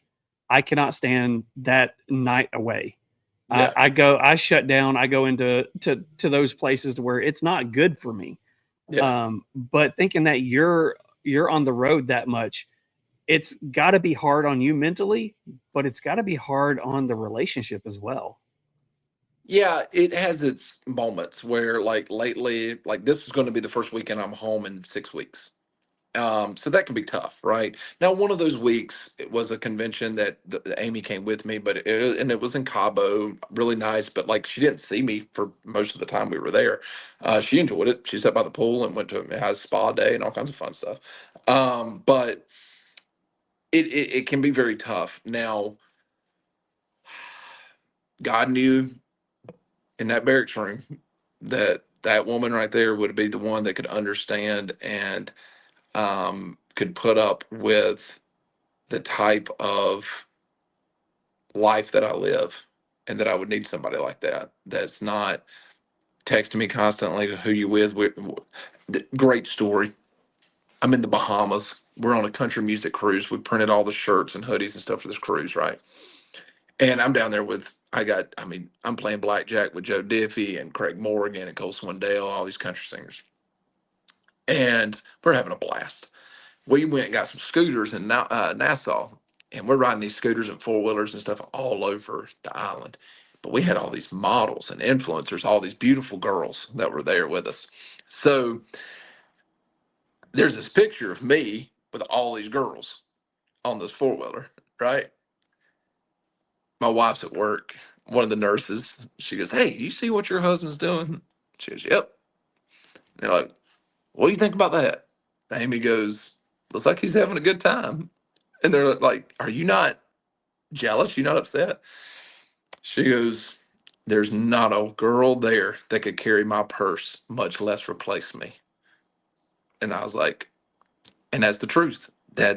I'm married to the greatest human being that's ever walked the face of this earth outside of Jesus Christ. And I am the luckiest person in the world because with the way that she is, her mentality, how she approaches our relationship is what makes it easier on those nights where I'm in these hotel rooms and I'm gone. And it makes it a lot easier. And because she's the teammate, man. She's the supporter. She holds the home down for us. And so it's a lot easier with her. That's awesome, man. Yeah, I've always said jealousy is a wasted emotion, man. If these people that get super jealous over the dumbest shit, it just makes zero sense to me. Like we've come to the realization years ago in our relationship that it's just such a wasted emotion. Like, what's that proving? We know who we're going home with. It's not that difficult. So yeah. But no, man, that's amazing. Congrats to you, man. That's what we all need, man. That was part of the reason It was so tough when we first started because I was on the road like close to 200 days a year. I worked on a job where a construction manager, and it was crazy. And that put even more of a strain on because she was home with the kids and I was out having beers with a builder that night. You know, it was just rough, man. But Well, yeah, I'll tell you this. So my wife is a NICU nurse. Okay. And I called her one day or one morning, and she works the night shift. So she gets off at like 7 o'clock in the morning. It's about 7:30, 8 o'clock. I give her a call. I knew she'd be driving home. Hey, sweetheart, how was your night? She goes, well, I had these two babies, one trying to die. She had one of them that actually died. She's keeping another one alive, hanging on by a thread. Gives me this whole story. I mean, it's sad. It's just awful. And she does what anybody else would do. So how was your night? Now, boys, I have an opportunity here. I got an option. I could say it was just a good old night, good night, got to bed early. Or I could tell her the truth of I went and had a steak dinner with the Undertaker and a whole bunch of dudes. Then we went to a bar with Riley Green, hung out with him and some other country singers. And then we went from there to the Tin Roof in Franklin and sat there until 3 o'clock in the morning while the Undertaker drank like 2 bottles of Jack Daniels and all the Coors Light in the place. And he put me in a sleeper hold in the parking lot. And then while we were going down the street, we ended up dropping our buddy off. He gets out, he pisses in the middle of downtown Nashville. And I'm like, you're going to get arrested. And he goes, nobody's arresting the Undertaker. And then we got to the hotel and we like raided the entire snack bar. So I don't know which story to tell her. I don't know if I should tell her that one in this moment or should I just tell her, no, it was kind of a slow night. It was a slow night, babe. Sorry. So I'm like, I can't. She comes home, how was your day? Like, it was fine. It was fine. How was yours? Because no matter what I do, your day at work is a lot harder and a lot worse than mine. So what's weird is, my wife decided that she was going to go back to school to get a criminal justice degree. So she actually graduated as a non-cadet from the Citadel in Charleston. Awesome. So she was doing online courses with them and realizing that we needed more money. So she worked the NICU. She has a medical Awesome. certificate or whatever. So she would call me and talk about that. She works 10 hours, 14 hours with the post office. She's a postmaster. And then she would leave there and drive to Knoxville and go work at Children's for another 8-hour shift. And she would call me at 2 or 3 o'clock in the morning coming home saying that, passing out in, the bathroom because that's the only 30 minutes of sleep she could have got. And, the babies, the drugged out parents coming in and fighting over the babies who are, having issues. And she's talking about all these horrible things. And then she goes, how was work today? And I'm thinking the same thing that you did. Instead of saying, we had a great night, we did this one. It was like, no, it was okay. Yeah, it was okay. Tell me the rest of your night. Tell me what else happened. And because it was like, I'm not jumping in. Yeah, I can't touch that. No. So yeah, I've married a good one, boys. I'll say that I've married a good one. So I'm sure Charles is heading this direction too. Let's talk about Nine Line, man. Let's talk about Nine Line. How did you get into that? I know you kind of talked about your other jobs preceding that, but how did you get into that? So, cartwheel back for a minute. I ended up going to work at Frito-Lay, and when I was at Frito-Lay, I was there for 7.5 years, and I went back to college, got my marketing degree, and I was the first person in my family, I do believe, to get a bachelor's degree.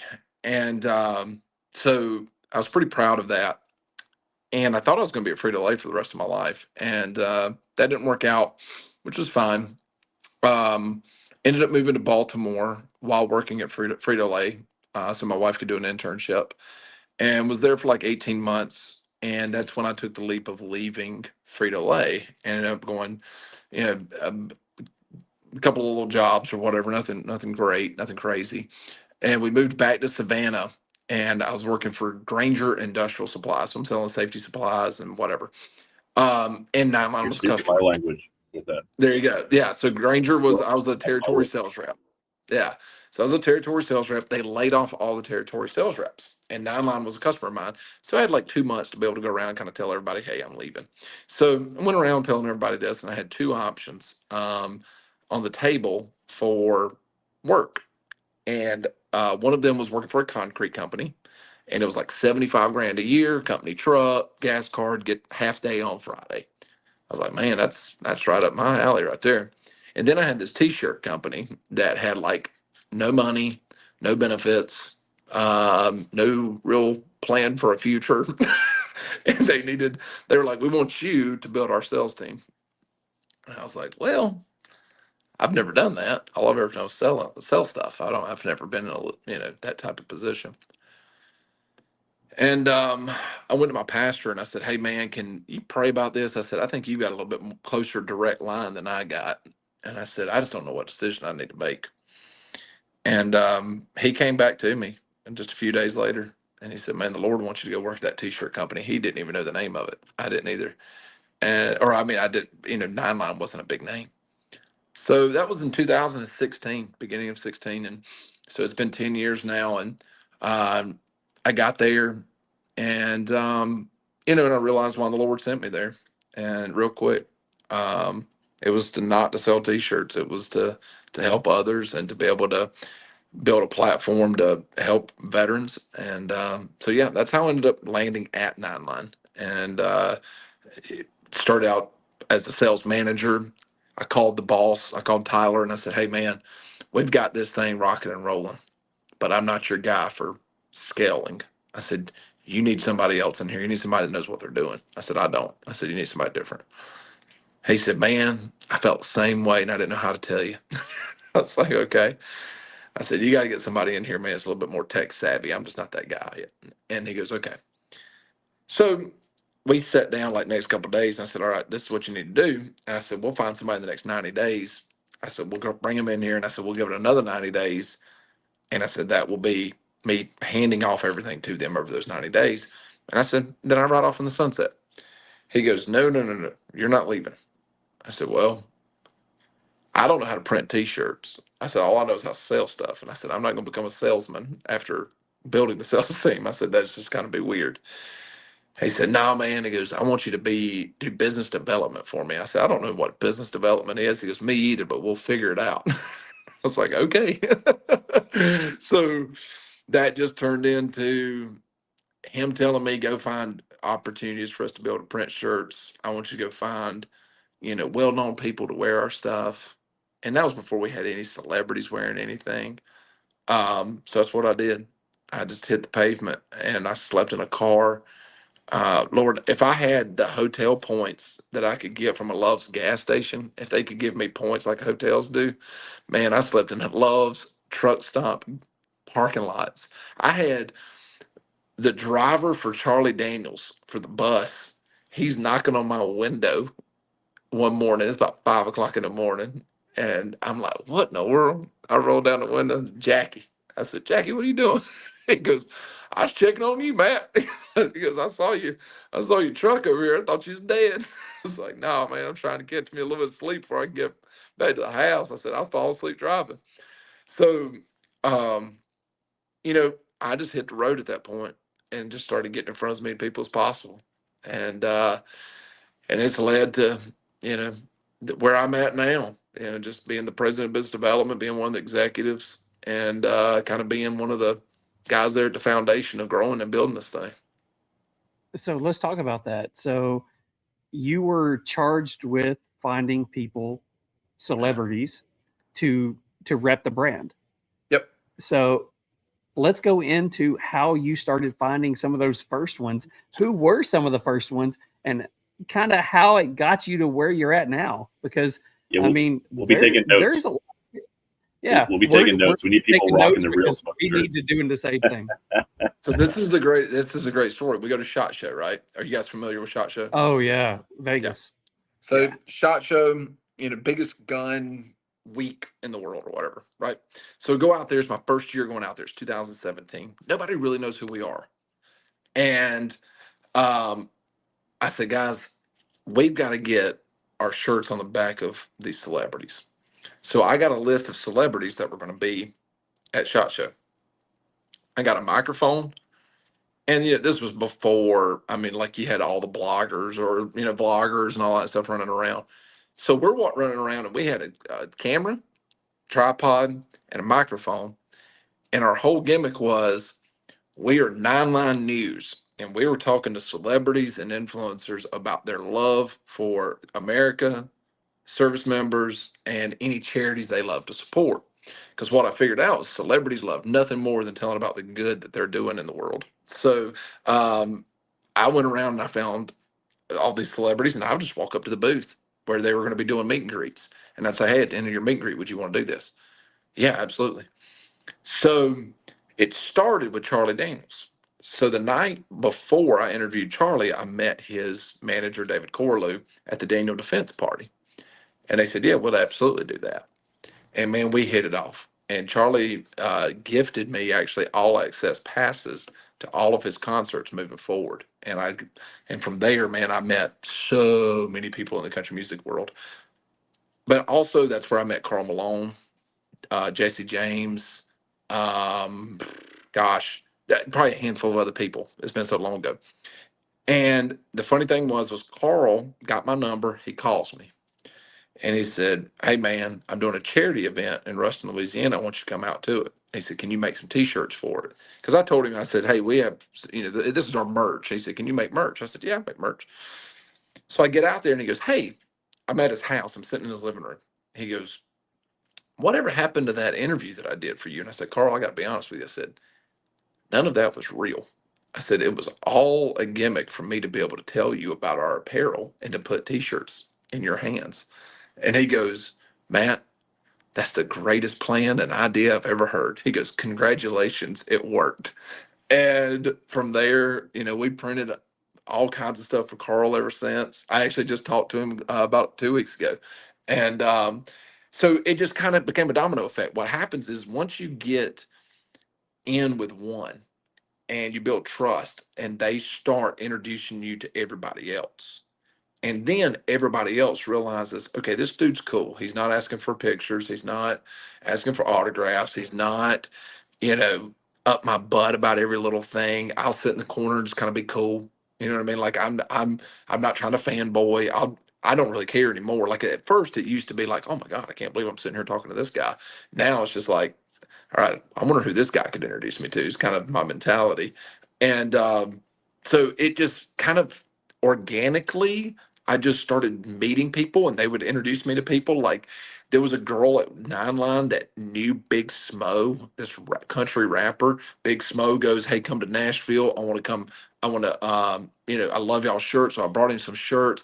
He goes, come backstage, introduced me to the whole music mafia with Big and Rich and Cowboy Troy and freaking Miranda Lambert and Gretchen Wilson and all these people. And, me and John Rich became friends. Me and Big Kenny became friends. And I'm going to their houses and all this. And it's like, it's a domino effect. And I don't know why.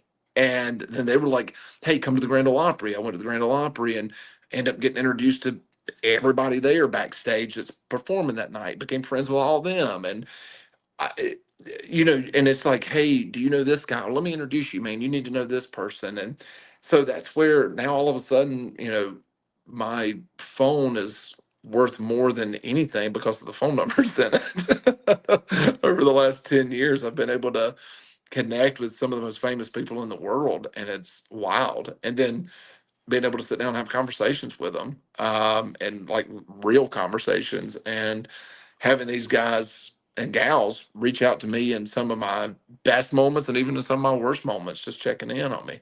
So it's pretty insane how all of it happened. But it all started with coming up with a fake news company and telling people that we were interviewing them about that, and they bought it. Nice. So you were talking about early on, you were more fanboying, but now you're not. Yeah. So in the early days, who was that one person that either reached out to you or that you actually got a reply back to that you're like, holy crap, that was a long shot, but it paid off? I mean, it was The Undertaker. That was Okay. it. I mean, that was the one where it So was how'd like, that one go?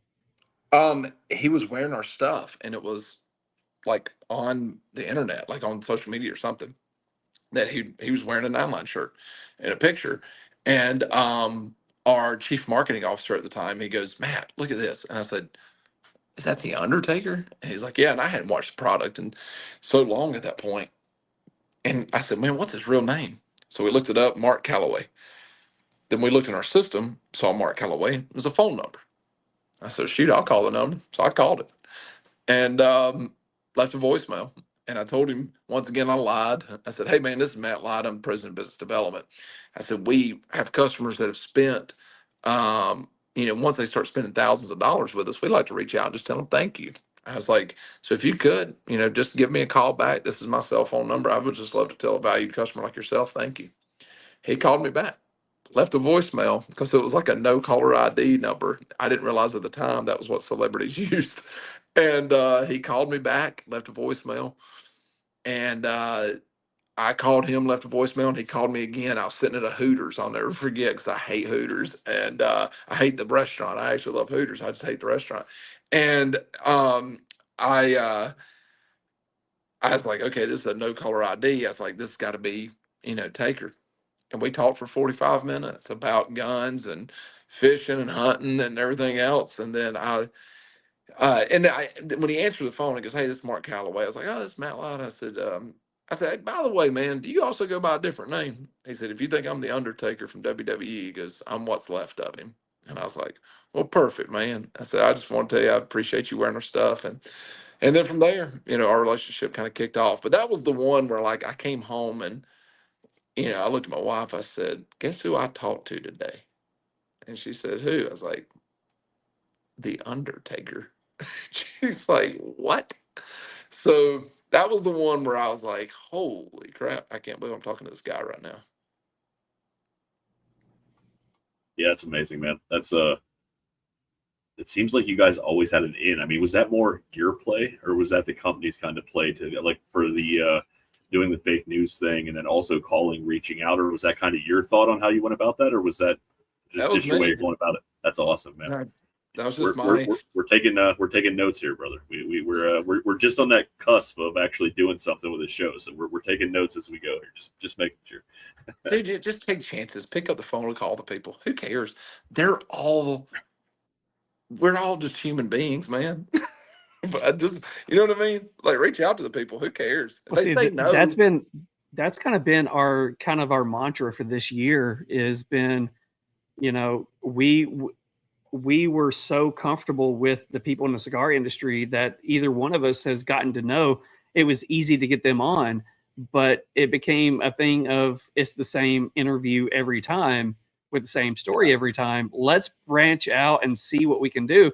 And Mick or I, will come up with, hey, I really like this person. Okay, what's the worst they can do? Not answer back. So let's go for it. That's it, man. That's been my mentality on all of it. I throw out a big net, and sometimes I come back with a lot of fish, but most of the time it's just one or two. Oh yeah. So let's go into you're talking about, one of the bigger fish that you caught was Mark. This is going into all the different podcasts that you've been involved in. Yeah. We're getting into that. So what was the first podcast that you ended up being a part of, and how did you get a part of that one? Well, one thing I do regret was I saw the writing on the wall with podcasts in 2016. And I did everything I could for us to launch one at 9line. Because we had a couple of influencers that were at 100,000 followers on Facebook at that time, and which was good. Like if you had 100,000 on Facebook at that time, that was big. And I was like, man, we should sit around and do a podcast and talk. And at the time, we had this office, had this window out into our store, and I was like, customers can come and watch us do this. And I said, it'd be so cool. And I just couldn't get anybody to buy in. Nobody like saw that. And I didn't see that this could become something like that. Podcasting would just be a huge piece of entertainment. I just thought that it would be fun to do. And we all had some crazy wild stories. And so nobody got on board with it. So I wish that we would have done it back then. But the first real podcast that I launched, crazy enough, was the one with the Undertaker. I had been on several, and I had, uh, worked with Graham Allen and Chad Prather and stuff like that on their podcast. But for my own, it was the Undertaker's 6 feet under. Man, I'm sure it was a little bit different for you guys, but like, man, when you're first starting out on that, you don't know what to expect, and you kind of go in with what vision of what you want it to look like, but it's still somehow it evolves on its own. As you go, you find your groove with your partner. You kind of figure things out as you go. What was that process like for you guys? Did it kind of fall into place quickly because of your relationship, or was it something that kind of evolved over time? The conversation was natural and easy because a lot of the stuff we talked about, me and him had already talked about sitting around smoking cigars together at hunt camp. And all I wanted to do was just take all those stories from the hunting lodge and record them. And we started out with 2 iPhones on tripods and with lav mics and terrible audio and terrible, lighting. And we had no idea what we were doing. And he took a huge chance on me because I sure as heck didn't know what I was doing. And man, if I would had Chat GPT back then, boy, we would have been burning it up. But it was once again just by chance. We started filming and launched the thing like in October of 2023. And we put it behind a paywall because I was like, okay, we'll put it behind a paywall and we'll work some things out before we really launch this thing on YouTube. And we're watching just little clips on YouTube just to get people, to engage or whatever. And then it was January, I think it was December of 23. We met a gentleman who who was part of an agency. And he goes, man, I could help you guys out a lot. He came out and sat down with us in Austin. And from there, we found a studio and, got off that February 1st, man, we were off to the races. And at that point, we had about 125,000 subscribers already on YouTube. And by the end of the year, we had less than a year later, we had 750 or 780,000. So I would say, the easy thing to say is because of the Undertaker, right? And his name, that has a lot to do with it. But man, if you don't have consistency, good stories, good audio, good video, which I have dropped the ball on all of that tonight. But if you don't have those things, man, you can have the most famous person in the world there. It doesn't mean people are going to watch. You know what I mean? The most famous person in the world is Jesus, and churches ain't full. So people aren't showing up for fame. So you got to have good. They'll come one time. They'll come one time for the celebrity, but you've got to be able to put out good content and good stories. And that was the part where I realized that real quick. I was like, okay, we got people on the hook because of the Undertaker, but now how do we tell a story? How do we have an hour-long match here, between us two? And we figured that out pretty quick just because our chemistry already was really good. So how'd that conversation start? I mean, you were talking about sharing cigars at a hunting camp. How did that conversation go from sharing cigars at a hunting camp to let's go ahead and try to do a podcast together? I love how you describe it. He Undertaker became the face, you became the heel. Everybody was out to get you. Yeah, I loved it. So how did that? Yeah, I mean, it's great. So we were at Carve Steakhouse in Austin, and with couple other friends. They're having a conversation. He and I are having a conversation, and Mark is sitting back in the booth like this, sitting there talking to me. And I said, Mark, I leaned in. I went, man. I said, you're retired. I go, but you want some play money, don't you? He goes, yeah. I said, man, I think we can make some money doing this. And I said, this is what we ought to do. I said, I want you to sit in front of a camera and we're going to talk about your career, your matches, talk about what happened in those matches. He goes, so you want me to sit there and talk about wrestling and talk about my wrestling matches? I said, yes, sir. He did this. He had a Coors Light.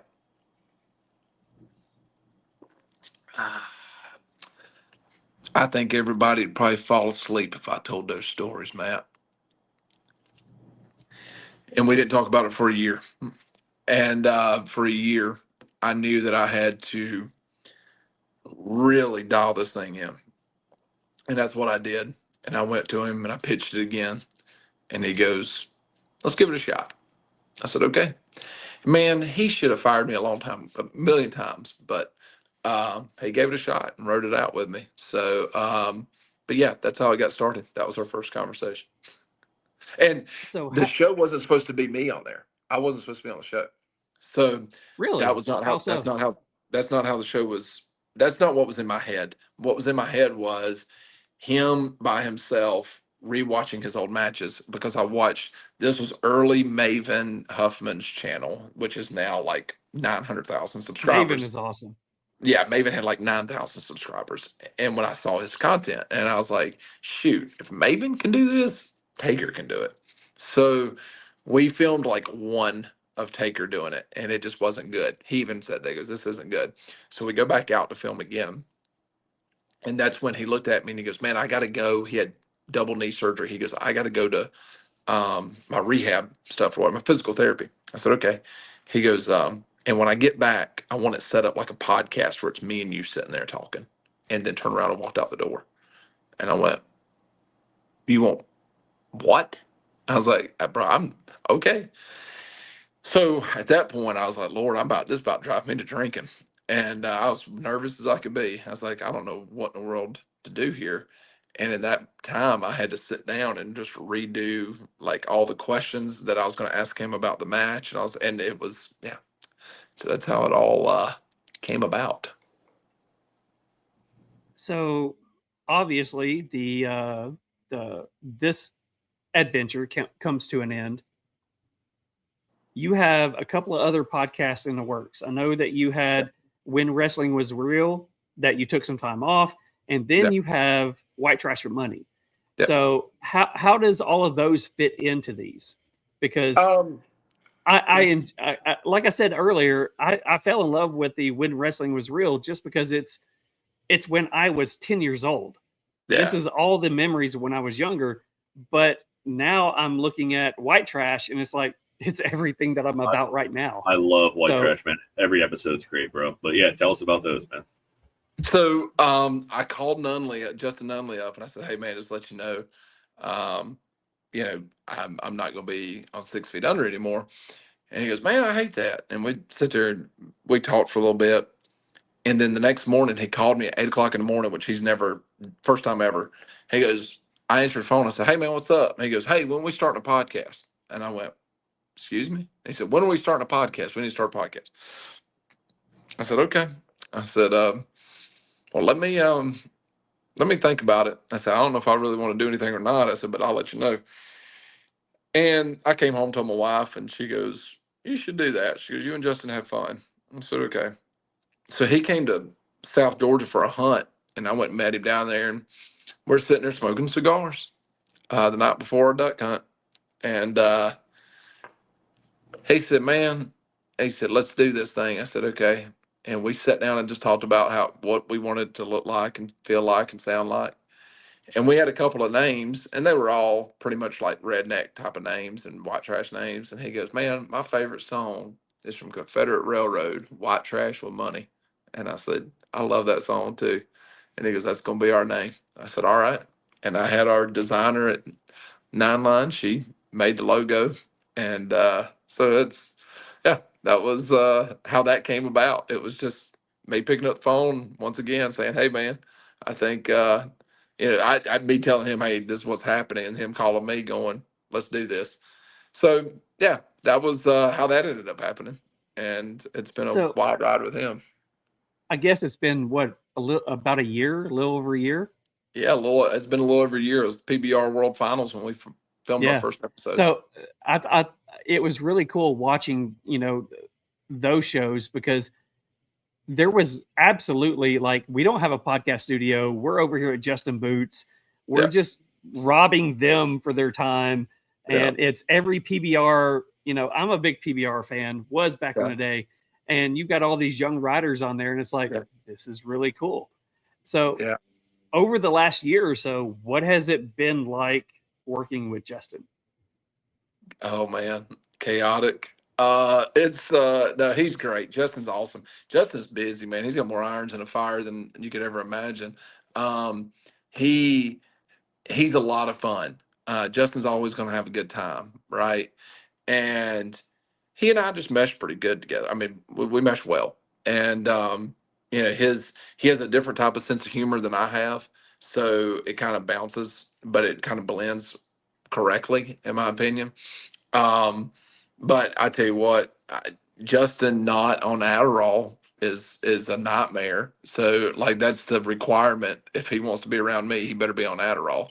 If he doesn't have any Adderall and we're in Nashville, then we're gonna drive down the street for a minute. We're gonna find something that's equivalent to Adderall, and he's gonna take a Some bump of or something because Some of the best spots are just out of nowhere. There will be a one-liner or a joke that he will say that we can literally catch you and the guest going, can that be said? Can he do that? we edit so much stuff out from the things that we have said on there, and we've now it's a requirement that we have to send the episodes to the guest because we've had some high profile guests on there, and we had a guest, I won't name his name, but we went to dinner with him the night before, and halfway through the dinner he looked at us and he said, boys, y'all get all of this out of your system tonight, because if you start acting like this tomorrow while those cameras are rolling, he goes, I'm going to get up and I'm going to walk out. He goes, I have a career. He's dying laughing. He's having a blast. He goes, but I have a career and I'm not getting canceled because of you two idiots. It's like, all right. How many of your guests, like press people, are in the background and they're just looking like completely lot. white faced, going, Yeah, I don't know what to do. we've had a lot. I mean, Chris Young brings his PR person every single time, and he's good friends of ours. He's just like, I've got to have somebody here to kind of wrangle me in too. But we have a lot of PR people that end up coming to the studio, and our studio, man, is kind of cool. Um, it's in Riley Green's bar in Nashville in Midtown, and you get to Midtown, you got Riley Green's bar, and you've got John Daly's bar, and in the middle of it's this little honky tonk called Losers.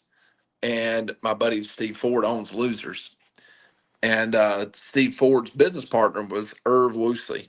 Well, Irv Woosley was George Strait's business manager, and Irv was in the Army as well. Irv used. I sat down in Belize smoking cigars, listening to Irv tell me stories about George Strait and Jimmy Buffett partying together, and I could have sat there all day. I mean, all day and all night listening to him tell those stories. And so our studio is in Riley Green's bar, and my buddy Steve, business partners with Irv and stuff, is right there at Losers, and it's a very famous place there in Midtown. And you go to the back porch of Losers, and that's where every country artist in the world hangs out back there. And it's kind of a private area that I get access to, and that's where I've met a lot of people as well. So is it true that Justin had no clue who, like, he was in the bar and he had no clue who the actual owners were? He didn't realize who He didn't know who Love and Theft was. Love and Theft. We had him on as a guest. So He had no clue. He got their song mixed up, and he thought it was a different band that we were sitting down with. He didn't realize it was Love and Theft. So we get done with the whole interview, and then we sit down with him, and Justin can lie his way through everything. Justin can sit there and be like, "Oh yeah, this," and he's half the time he's paying attention, half the time he's not. He can't remember anything. So we go to a little Mexican restaurant afterwards, eating, and Justin's like, who were those guys? And I was like, what are you talking about? And he goes, that we sat down with tonight. I said, Love and I said, Eric and Steven. I said, they're from Love and Theft. And he's like, I didn't. He goes, who's Love and Theft? And I was like, Angel Eyes, Runaway. I was like, he goes, oh my God, I was listening to the wrong songs because I thought it was this other band. I can't remember who the other band was. He thought that we were sitting here talking with. He's like, I didn't know that's because I had no idea. I was so confused. And he goes, I just played it off and worked my way through it. I was like, well, you did a good job. And Man, now we're all great friends. Like I'm gonna see those guys next week when I'm in Nashville. But yeah, it was so funny that night. And he's like, I had no idea who they were.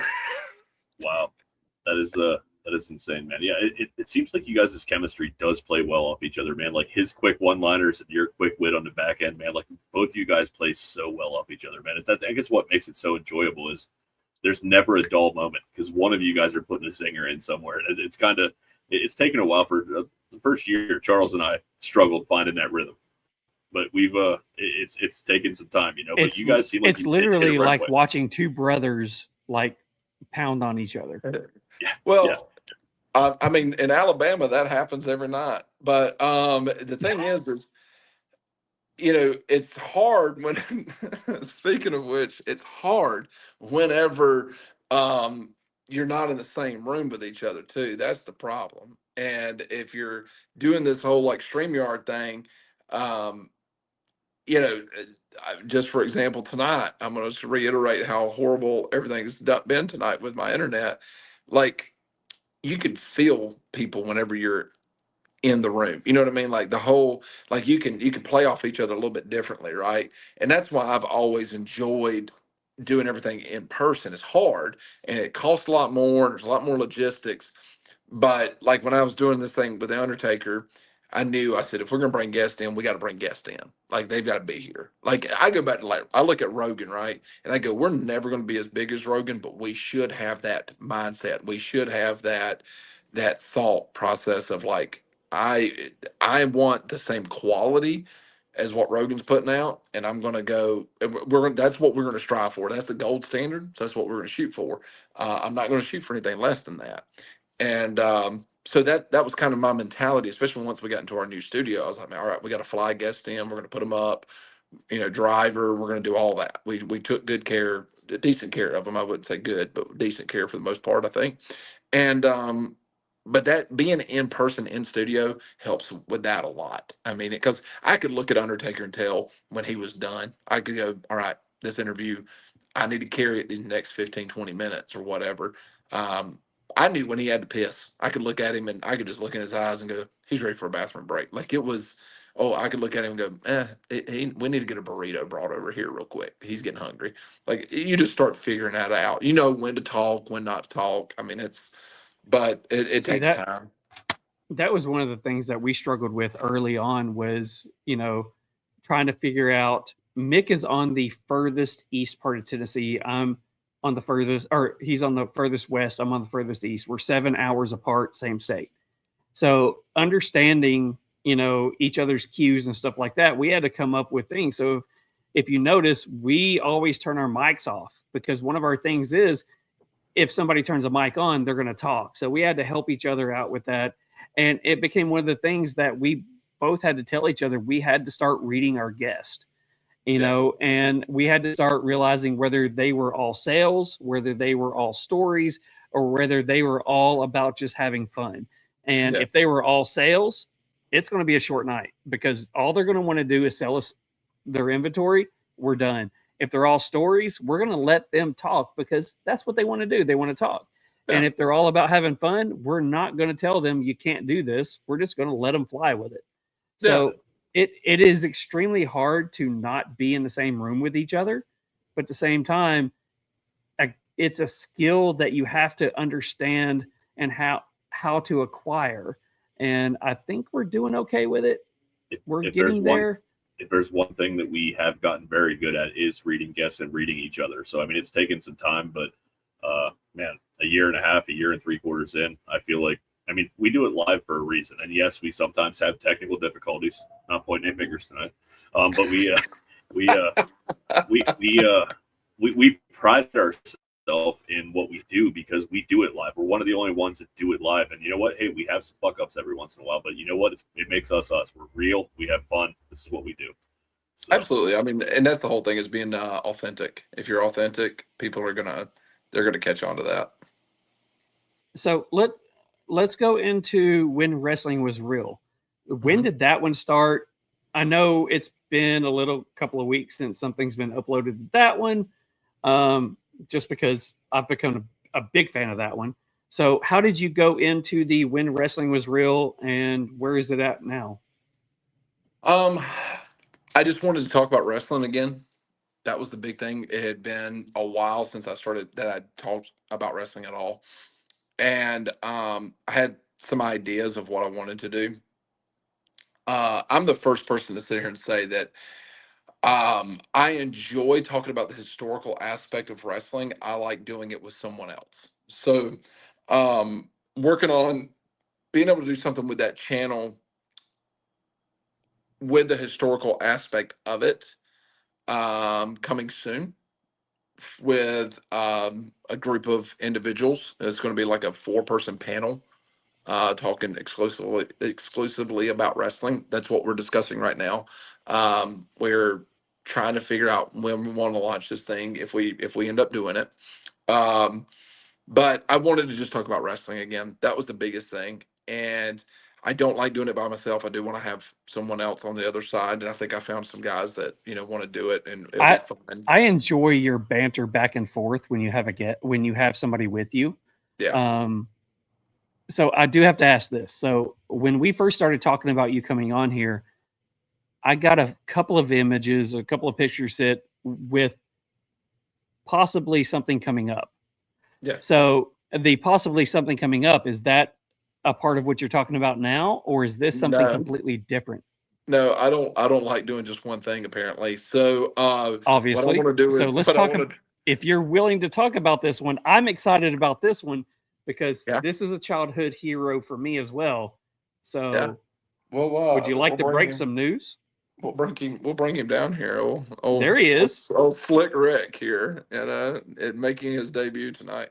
Um, so yeah, um, I filmed one episode already with Ric Flair, and it looks like we want to launch what's going to be potentially called the Ric Flair Show on YouTube, and it would be a very similar to what you saw with 6 Feet Under. Rick and I had a conversation. He was very impressed with what I was able to do with Taker. He goes, "Could you do the same thing for me?" Absolutely. And my goal there is I want people to meet the Ric Flair that I've gotten to know.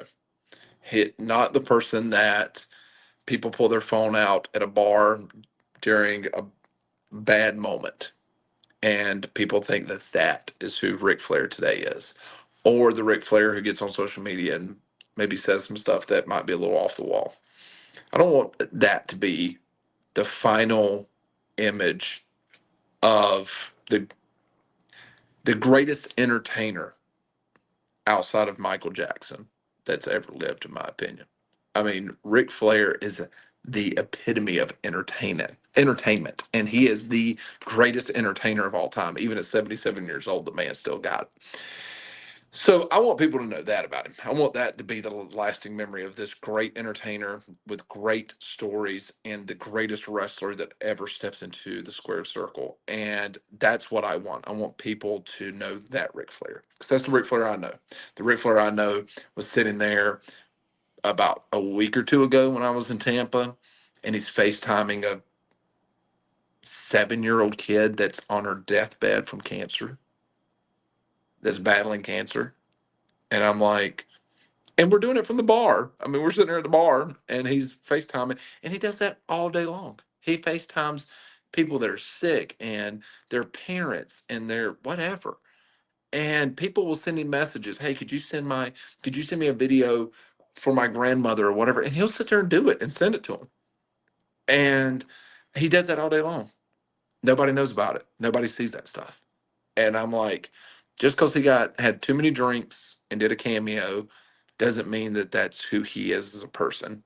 Ric Flair's got a good heart. Ric Flair's got some crazy stories, and those stories need to be told. That's my goal, is to get those stories out of him so that they can live forever. Because he tells those stories, but they're not getting filmed and they're not getting put down to where we can archive these forever on YouTube. And this could be something that lives on past Ric Flair on this earth. And these stories, people want to hear them. Guys our age want to hear these stories from the road of Ric Flair, and because they're going to be fun. And trust me, they are. They're insane. So, I mean, for somebody like me who grew up in the 80s and 90s, when you have the TV shows that have like Sting or the Steiners or the Road Warriors, and it's talking about, I guess the whatever it is behind wrestling, the show that was out there for a while, it's so cool to look back on, what they actually went through instead of what you saw on TV, Yeah. because you get to kind of know the person behind it. So is there a time frame to where we can expect maybe episode 1 to pop out? I was hoping this month would actually happen. There's some back end business stuff that Rick's Right. working on with some that has nothing to do between me and him. Me and him have a good agreement. But there's some other stuff that he's working on to try to get cleaned up before he launches this, so he can just launch it the right way. So I'm not rushing it. That old man, he could call me tonight and be like, "Let's start tomorrow, kid," because that's how he is. And I'll be like, "Rick, I've been waiting on you, man." And he goes, "When are we gonna launch? Let's do it tomorrow." So I would expect, hopefully, fingers crossed, sometime in August, maybe we can get this thing launched. Where are you shooting this at? I'll be down in Tampa. That's where he lives. Yeah. So more traveling. Oh yeah. Savannah, Tampa, Nashville. Yeah, I got a buddy. My neighbor's got a plane, so he'll let me jump on it every now and then. He'll I'm run about it to around. say, how many points do you have so far? Good God. Oh man, my wife and I, we get, people say all the time, they're like, "Man, must be nice to get those upgrades in the first class and the suites and all that stuff when you go to Marriott's." And I was like, "Guys, that just means I hadn't been home." Yeah, 100%. Yeah, but no, we're gonna film it down there, and man, it's gonna be a good time. Let me tell you something. There's nobody cooler to hang out with than Ric Flair. He's the coolest man that's ever walked face the earth. I can tell you that. He is the man. That's awesome. So No, coming. Oh, go ahead, Mick. I was going to say we're looking forward to it, and comes to the part of the show where we like to ask if you'd like to play our hot box questions. I don't think we told you about this yet, but we have some rapid fire questions. They're not really new to us or our fans, but they're new to you.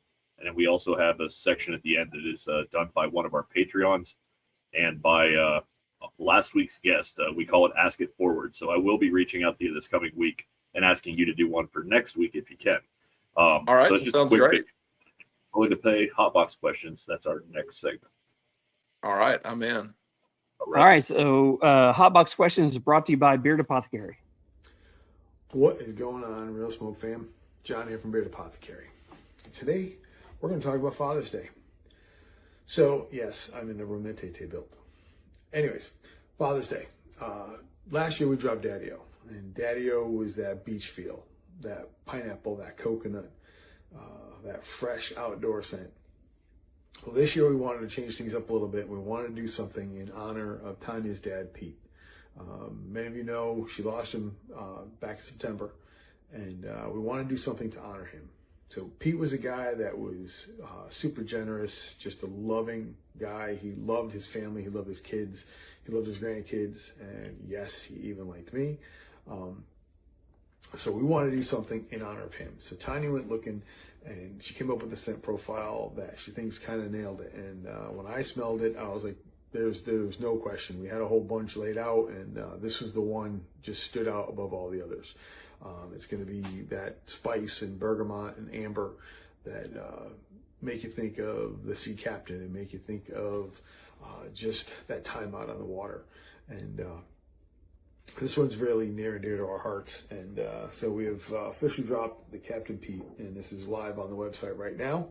And want to thank everybody for everything they do for us, because we wouldn't be anywhere without you guys. And that means the world to us. Make sure you like and follow the boys so we can keep this thing running, the juggernaut that is Real Smoke Podcast. And as always, remember, don't let the beard look weird. Stay metal, my friends. All right, so Hotbox questions get started out with Mick. We have 2 questions each that we're going to ask you. So, Mick, question number 1. And I always started out with the same one, but I need this for the post-show promos. What is your favorite musical band or artist?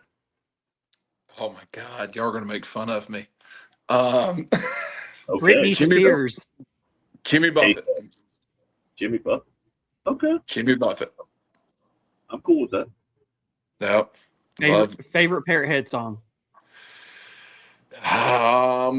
Man, probably low hanging fruit would be A Pirate Looks at 40, but deeper cut, Wino and I Know.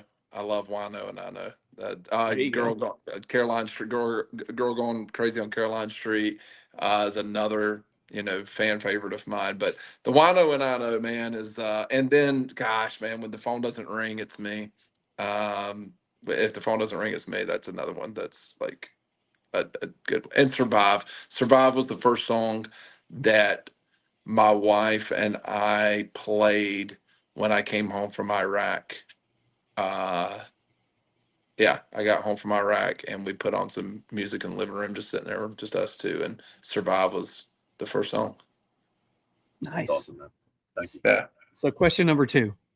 So going back into you talking about getting married early age, going over to Iraq, coming back and starting, going from job to job, and then going into this new business with 9 Line and then all the other podcasts and stuff.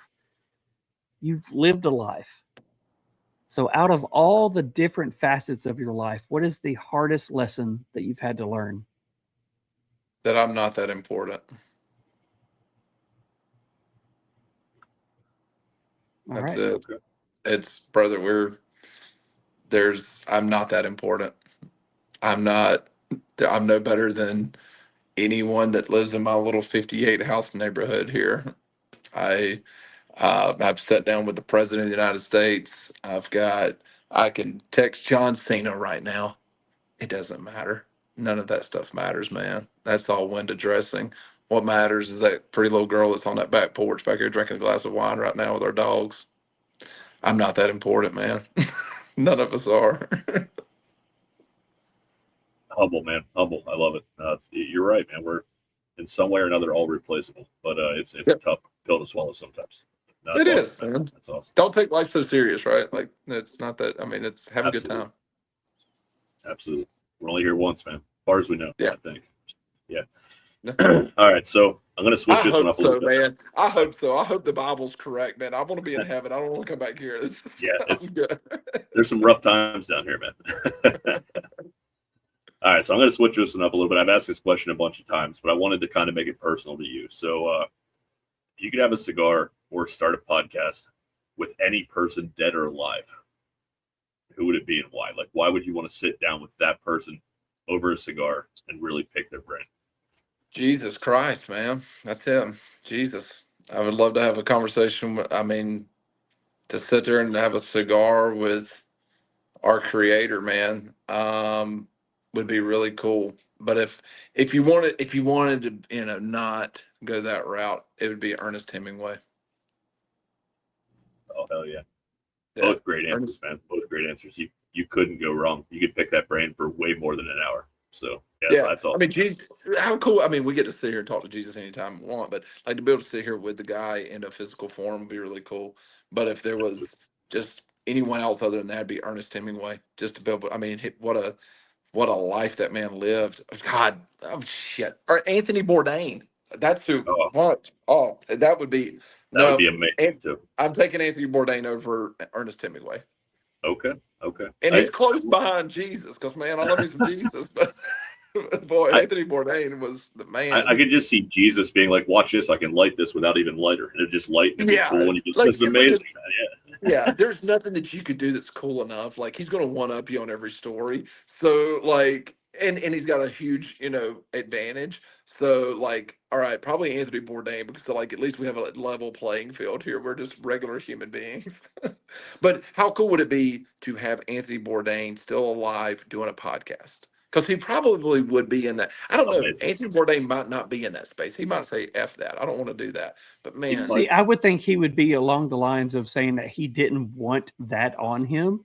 yeah. But could you imagine doing something that some of the chefs on TV do now where you're sitting at the table, he's cooking you the meal, but he's also telling you about some of the stories from his past. And you're able to sit there and listen to those stories. And then at the end of it, he hands you that plate and goes, hey, just try this.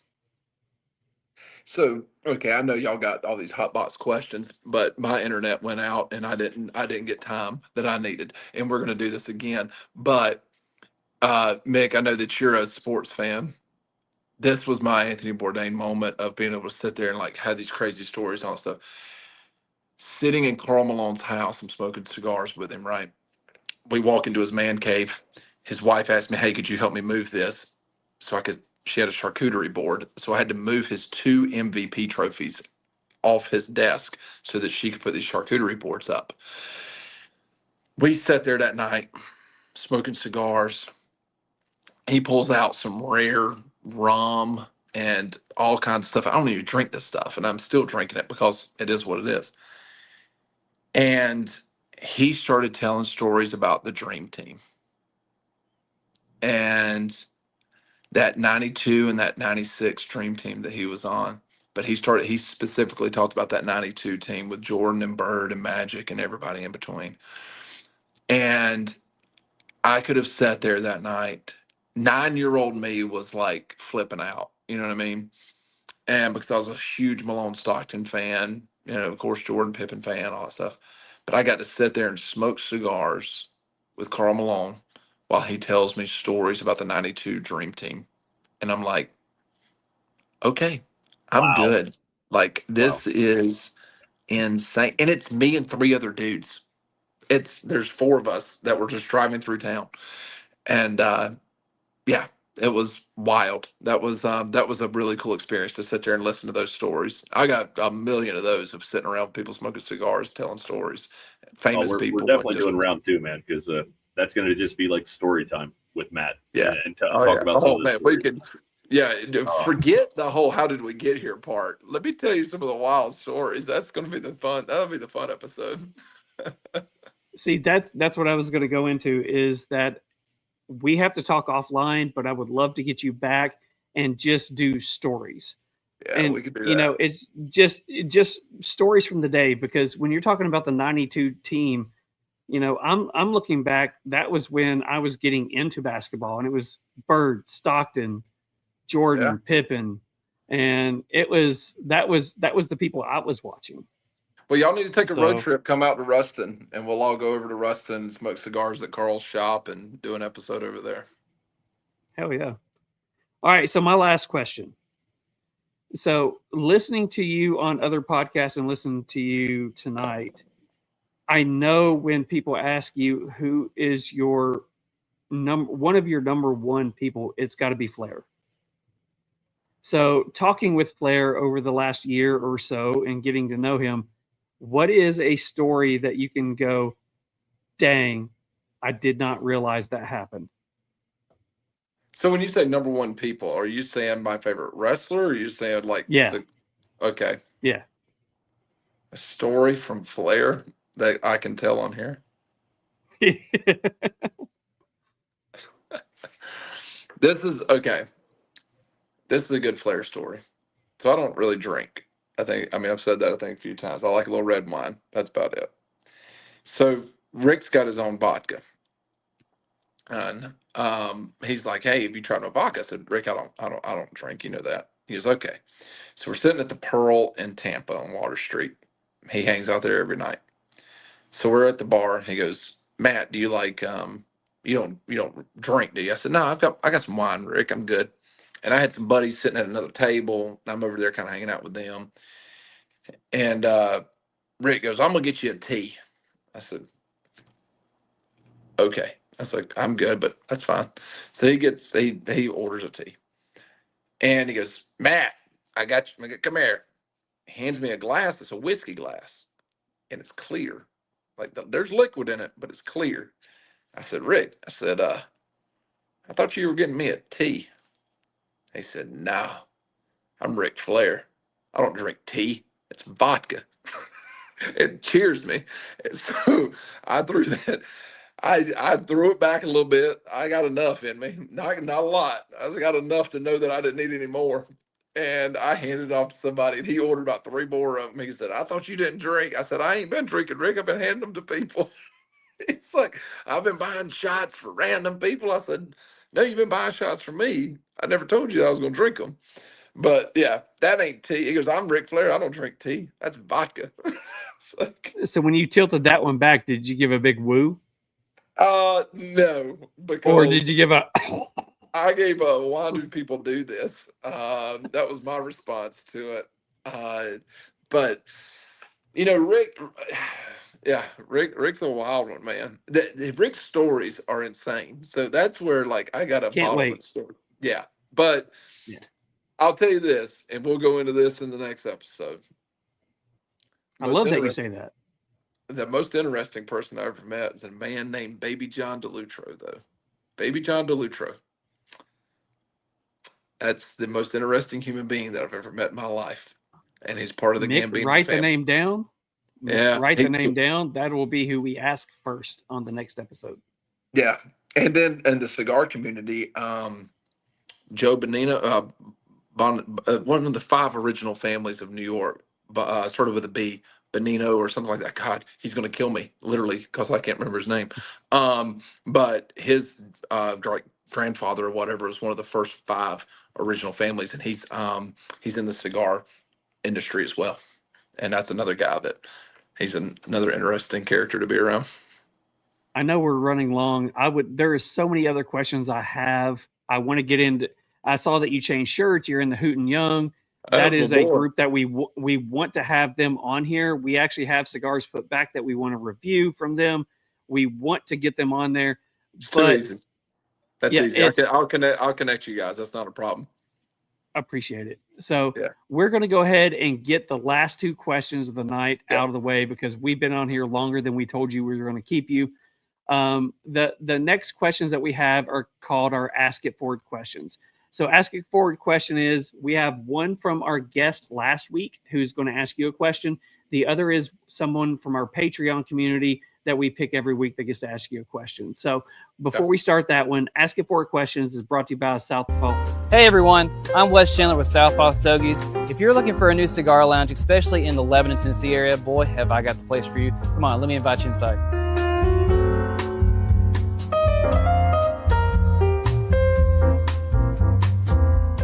Here at Southpaw Stogies, we're not just a cigar lounge, we're a community. Whether you're a cigar enthusiast or new to smoking, we want to make sure that you feel right at home. Not only do we do cigars, but if you're looking for a great drink, we've got a curated selection of alcohol, craft beer, and oh yes, we do coffee as well.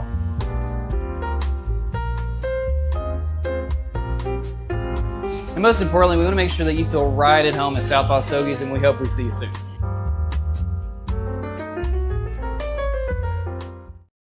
So huge thanks to Wes from Southpaw Stogie. So Matt, you said you're going to Middle Tennessee here next week. If you get a chance to go travel a little bit, Lebanon is not too far away from Nashville. Go check out Southpaw Stogies. One of the, I don't know if you've smoked any of them, but one of the best Tennessee-based cigar companies is Crown Heads. Go try some of Crown Head cigars. You can find them there, or you can find them all around Nashville.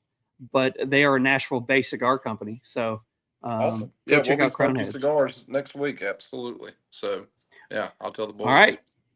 So here you go. First question. Hey, Matt. Uncle JJ here. First off, I'd like to start off by saying thank you for your service. And to all the veterans out there, special thank you to you guys, because without you, we wouldn't be able to live the lives that we're living today. So thank you guys for all that. But my question for you, Matt, is what have you found most rewarding by doing what you're doing with the Nine Line Apparel and your podcast? And out of everything you've been able to give back to our veterans. So that'd be my question for you. Hope you have a great day, and thank you again for everything you've done for us. Good question. Yeah, man. This podcast is a lot deeper than I'm like as deep as a sidewalk puddle. You guys are really we're digging in here. Um, for me it's I'm gonna separate this a little bit. On the podcast side, it's whenever I get to meet somebody that I get to bring back a little bit of happiness from their childhood. And I talk about nostalgic wrestling um and it puts a smile on their face. Maybe they just had a bad day and they listen to something goofy me and Justin said, or on the wrestling side, it just kind of made them be able to check out for an hour and not have to deal with reality of you know life sometimes. And the same thing with Justin, just me and him being able to put some smiles on some people's faces. That's all I ever wanted to do since I was a kid in school when I would get in trouble. Is just want to make people laugh and put a smile on their face. And on the nine line side, the part that I'm most proud of, because I don't get too serious, but the fact that, I've been a part of being able to build 5 fully handicap accessible homes for disabled veterans. I've been able to build about 100 tiny homes for homeless veterans. And then to be able to raise millions of dollars, not only for our foundation, but for other veteran organizations as well through t-shirt sales. And then now doing a lot of emceeing and auctioneering and stuff at these charity events to be able to help raise money. Just did one up at Camp Freedom in Carbondale, Pennsylvania, that takes veterans hunting. And there with Danny Coker from Counting Cars, and it's and Coyote Peterson, who has like 20 something million people on freaking YouTube for animals biting him or something like that, insects biting him. That's the stuff that, that's the why. You know what I mean? Printing t-shirts isn't the coolest job in the world, but whenever you can do it and you can raise a ton of money and awareness. I believe that God gave us all a platform. Some are bigger than others, but you just got to use whatever God gave you. And He gave you a parable. I believe in the parable of talents, and you got to take those talents and use them for good. So being able to build those tiny homes for homeless veterans and those fully handicap accessible homes for disabled veterans, that's what I'm most proud of right there. Um, that's the stuff that means a lot to me. And when I have other veterans come up to me and go, "Man, what you guys are doing has helped me here or helped me there. I'm so proud to wear y'all shirts and stuff." That means a lot. And so that's what I'm most proud of there. That's freaking amazing. Yeah. So, final it's a good question. Here you go. What's going on? Big Al here. So, Matt, I grew up during the territory days here in Memphis. Just curious, what is your favorite era of wrestling?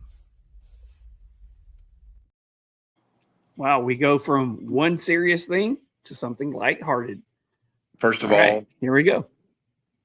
it's not lighthearted. This is a serious question. It's probably more serious than the first question, actually. Because when we're talking wrestling, you know what I mean? This is about as close to religion as we're going to get tonight.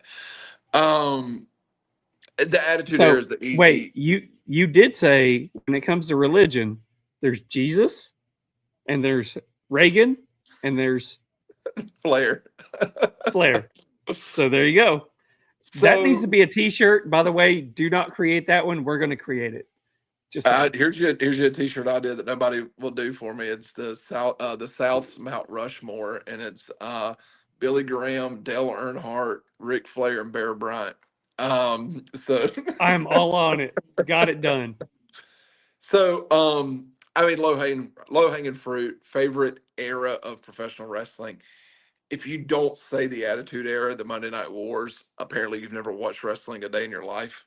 Um, it was must watch television. It outrated everything on TV at the time. Um, if they did it, if that happened all over again in 2026, it would still be the hottest thing on TV, in my opinion. Like it is, they did everything, just the timing, everything was just perfect at that moment for all those things to happen. Um, so the Attitude Era is absolutely my favorite era, but I will say, and I think that's what everybody says is the Attitude Era, right? But man, there was something about like the mid to late 80s in that early 90s that I loved. I loved how WWF had their characters and WCW and NWA and Jim Crockett, those territories was a little bit more realistic. And it was guys that looked like my dad and, like a construction worker was out there wrestling.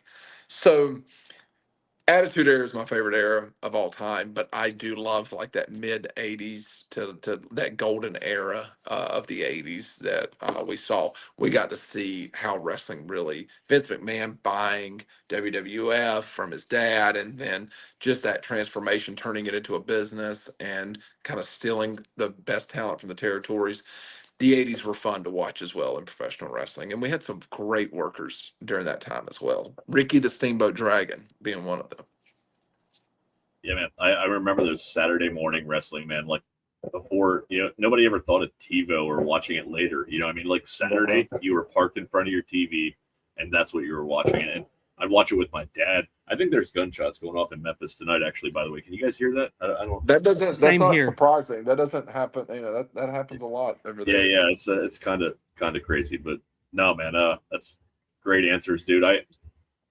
I'll start off by saying, and I don't know, I guess it's kind of our closing section, but I want to say, man, I'm going to do this for the end of the show real quick here. Just okay. Yeah. I'm not drinking.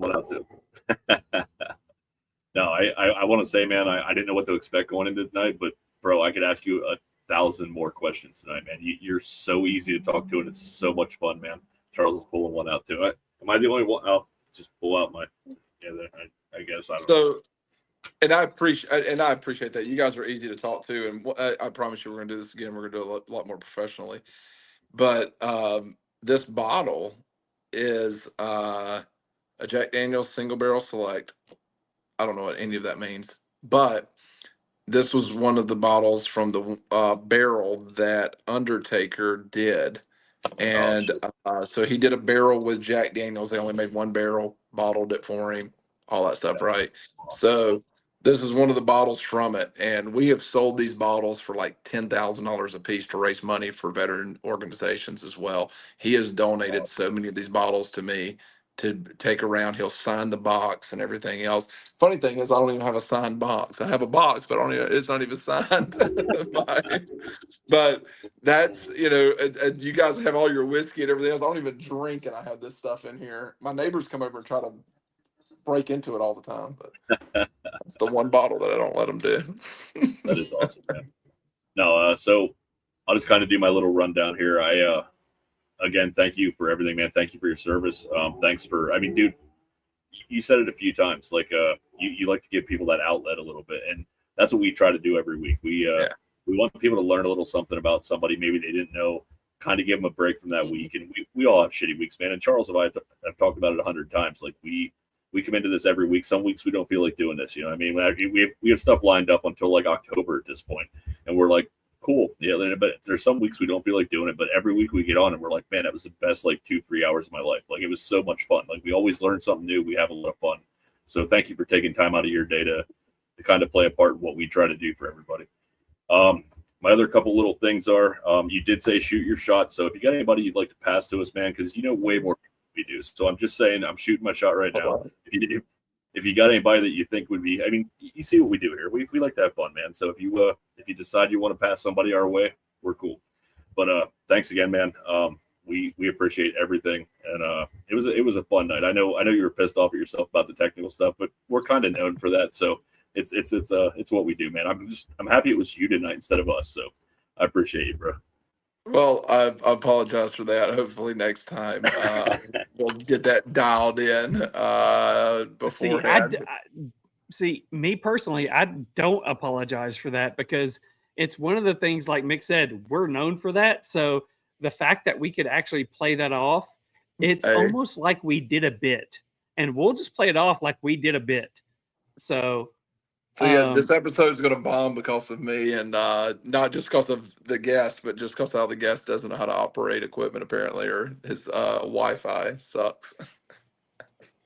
So just like Mick said, I'm going to say thanks so much for being on here. I'm somebody who's been a fan for a while, but it goes along the part of, like you said, it's not fanboying anymore. It's one of those things where I really got to actually sit and have a good conversation.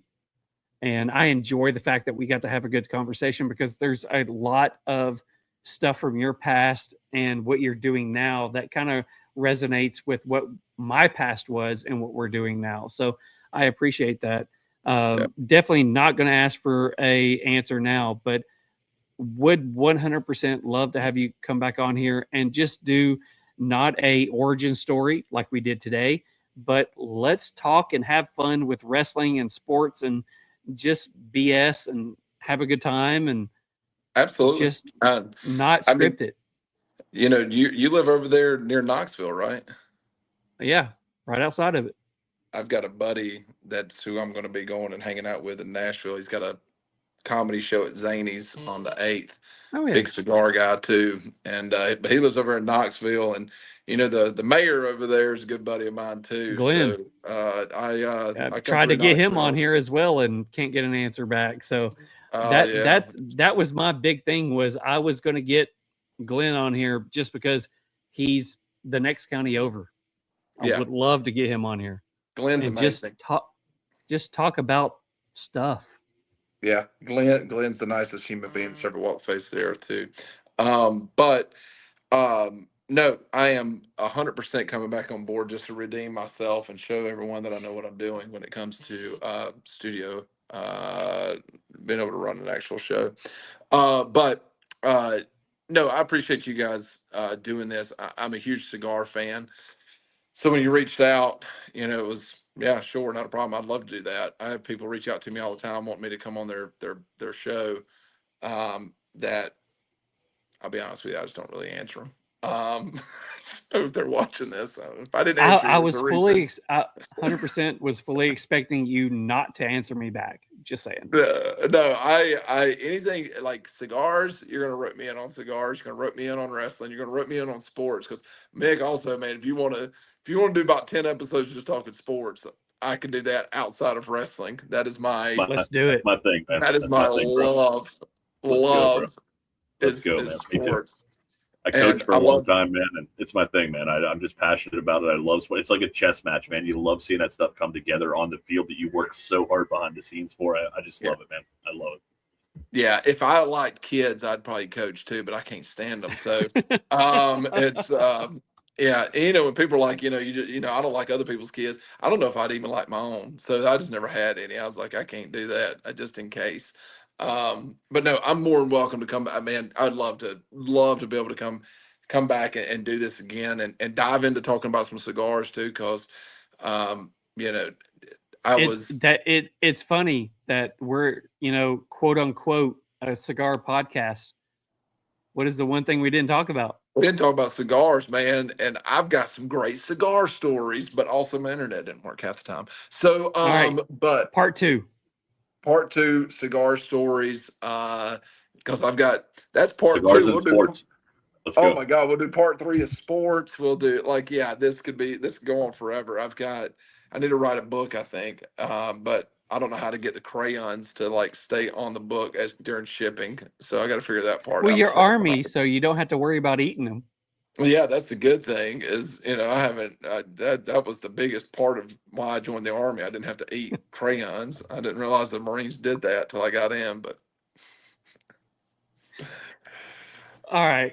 So going to let you jump off here. We appreciate you, brother. Hey, we're going to reach out. We're going to try to get you back on here. Want to talk more stories, but thank you so much. So much Well, fun. Thank you. I appreciate you guys. Y'all keep killing it. Keep grinding. Keep doing this thing. You're doing a great job. And for everybody out there, man, just if you're having a bad day, go get you a milkshake. Milkshakes make everything better. Get you a milkshake. go home, go to bed, wake up tomorrow, and just do it again. Just keep Oh, going. yeah. That's all you can. Just keep going, man. Put your faith in the Lord. Go talk to some friends, hang out with some people, go smoke a cigar with some people, go sit outside, get outside that house, go get in some sunlight, man. This is a great life. Let's live it together and live it in peace, man. And so I appreciate y'all. Thank y'all so much. And if y'all ever need anything, man, reach out and shoot me a DM, and I'll send you all my information so that way we can stay in touch. That'll work. Next time, do not want you in your studio. We want you on your back porch with a cigar. I got something better for you. We were to do this from my above ground, in ground swimming pool that I have. That I took an above ground swimming pool, dug a hole, and put it in the ground. It's the most white trash redneck thing you've ever seen in your life. There you go. I love so it, bro. next episode, you're going to have a cigar with us. We're actually going to send you a cigar to smoke with us. Let's do that. Okay. And we'll smoke the cigar together. I can do that. Maybe I should send There you y'all go. some cigars that I get to that maybe you'll enjoy. There we go. But these boys right All here right. send me some good ones. Hell yeah. Awesome, boys. Have They a good are. night, bud. All We right, appreciate you. Y'all take care. Thank you, brother. Appreciate y'all. Thank you. All right. Peace. And just like that, episode 83, season 4 opener is in the books, and Matthew Lyda was a fucking amazing guy. Just saying. Sorry. He was. We could have went for that. Could have been the next Pete Johnson episode. Like that could have literally been like a 6-hour episode. I was closing everything out like I was trying to stop a Pete Johnson episode because there were so many stories that we could do. Oh my God. I saw you a couple times. I unmuted and you're just like, no, stop asking questions. Because there was follow-up questions to everything. And I'm like, all right. There's so many good questions. And I know, man. You know, one of those things that you start looking at the guest and you're realizing he's getting tired and you're realizing he's on East Coast time. So it's 11 o'clock his time. And it's like, we got to let the dude go. But there's so many more questions. And I know we've said it a couple times that we want to have a second episode with people. I actually mean it this time. Like, I mean, seriously. yeah, I want to go ahead and try to book that episode. Yeah. We should probably later this year, early next year, sooner the better. Like, because I got so many damn questions. No, I was about to say that would be like we're booked to the end of September, 1st of October. Let's go ahead and get him on. Okay. Let's go ahead and because his schedule is so busy, ours is so busy. Let's go ahead and reach out to him and see if we can get him on, go ahead and schedule on and get him booked in for that spot because I mean we're 3 or 4 months already out. So twist my arm, man. We're good. We're good. That was a hell of a show, bro. I like it. He did take me back with some of the hey, wrestling Dave's stuff. on here. He says, "Great show, guys." Thanks, bro. Dave needs to stick around. He would be a new winner, and he doesn't work tomorrow, so he has no excuse to jump off. So stick around. All right, so let's go ahead and give us the hashtags real quick because we got to get into that. We do have cigar review prizes, and meanwhile in Memphis to go ahead and do. So go ahead and give the hashtags out. Yeah, if you haven't already, punch in hashtag Real Smoke, which is for anybody. It's a new month; anybody can win. Or hashtag Real Smoke New. So somebody like Dave could punch in both. And have a pretty good shot of winning something tonight. $25 gift card to Cigar Vault Oakdale. So we're going to do hashtag Real Smoke. Trying to get this up here real quick. Do we have a sponsor for that? Yep. Give me just a second. I was just asking, buddy. I'm just asking. Oh, yeah, we're good. Right. So you look like me trying to run it last week. You all right? Oh, so I'm just trying to type in the hashtag on the thing real quick. Okay. So tonight's prizes are brought to you by Cigar Army. Tonight's cigar review is proudly sponsored by Cigar Army. The Cigar Army is a community brought together by their shared love of cigars, but bonded by something much deeper, their mission to give back to those in need. Through Operation Give Back, they honor the courage and dedication of our military and first responders, both active and retired. Their bravery and selflessness make the freedoms we enjoy possible, including this very moment to sit here, share a cigar, and connect with our Real Smoke audience. Every puff carries a story. Every draw is a tribute to their sacrifices. This isn't just about cigars, it's about gratitude, about compassion, and about giving back to the heroes who shaped our lives. Join them in the mission to make a difference, one cigar at a time. Check them out on Instagram at Cigar Army 3 or search Cigar Army on Facebook. Together, we can turn our passion into purpose. All right. So we do have a cigar review to do. Mr. Mick, I can't wait to hear what you thought about the Pestana Man, I kind of liked it. Sumatra. Kind of liked it. So this is one I know you were super looking forward to, but I am now super looking forward to buying was a like, lot of. I was over the moon about this one because just about my favorite wrapper is a Sumatra wrapper. And then when you come in with the binders that they filled in with this one, Yeah. And I we was were both geeking concerned. out so bad. We were both a little concerned because of the hype that we kind of created in our own little circle because of how great all their other cigars were and how well they rated for us. For me, it didn't let down. So, all right. So we really did hype up. Like we did the broadleaf, we did the San Andreas, we did the Corona, and we really did hype it up. Like these were really great cigars. And I told you before we started smoking it I'm actually afraid that this is going to be a shitter because we had put so much faith into what they were producing that this cigar is going to probably fail. Yeah, we were hyping it. So let's see how it did. All right. So pre-light aromas and taste. Aroma from the body, I got cocoa and light hay. Aroma from the foot, I got cocoa and sweet raisins. There's a lot of sweetness on that aroma from the foot. Taste from the cold draw, I got dark fruit, some oakiness, and again, a little bit of sweetness. First third notes, I got chocolate cake notes, cherry notes at times. I got a little bit of cherries here and there.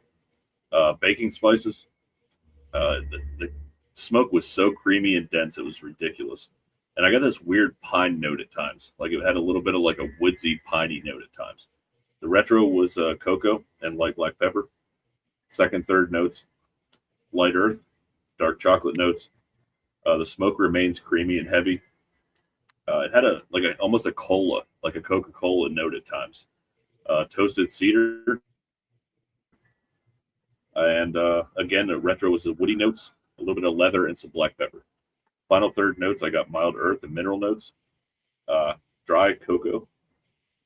Heavy smoke the whole way through. The smoke output on this thing was absolutely ridiculous. Coffee notes, charred oak, a little bit of clove here and there. The baking spices turned to like all clove notes. Retro was black pepper. It pretty much took over in the final third. But man, the transitions were awesome. I got weird notes the whole way through that were, I mean, it was sweet. Like it just kept changing different directions, and I loved it. So pre-light experience, 18 out of 20. Flavor enjoyment, 14 out of 15. Construction characteristics, 27 out of 30. Smoke production, final thoughts, 34 out of 35. By far, that's my highest smoke production and final thoughts I think of any cigar I've smoked. The smoke production the whole way through was ridiculously strong. Strong might not be the right word. It was heavy, creamy, chewy smoke the whole way through. My final score was a 93. So you do realize that you're using the words heavy, creamy, chewy smoke. Yeah. I learned from the best. I mean, it's the best way to describe it after you actually figure out what you're doing. Yeah. Think back about a year ago. I cannot imagine you describing smoke as thick and chewy. You're right. Yeah, probably. That's awesome. I mean, somebody who's, it's not a condescending kind of way. It's a watching somebody progress in their like their cigar journey. That's amazing. The scorebook is truly helped me, man. And I credit you for that, man. Like, it kind of makes you think as you're going through and kind of actually rating every step of the process. I mean, for me, that's what really made that happen.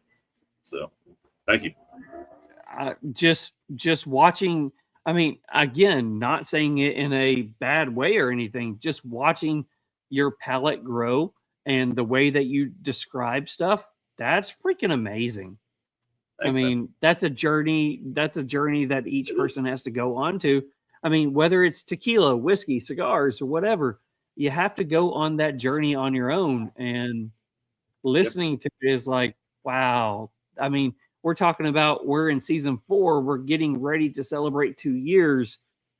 I guarantee if you go back to episode 1 through 5, you're not describing smoke as thick and chewy. No, not at all, man. I credit you a lot for that, man. And not that I'm mimicking you, but I'm learning from you, because I'm like, I see where that comes from. And we don't review any of these cigars together. We don't talk about our reviews together. We sit there usually every Tuesday and we smoke the cigar, and I give you my score, and that's about it. So yeah, no, I appreciate it, man. The book has definitely taken me on a journey for sure. And I'm glad I'm on it, because I feel like I enjoy the cigars market more, because you get more out of it when you really think about it. So, you know, it's one of the things that I realized, that I enjoy smoking cigars for the enjoyment of it.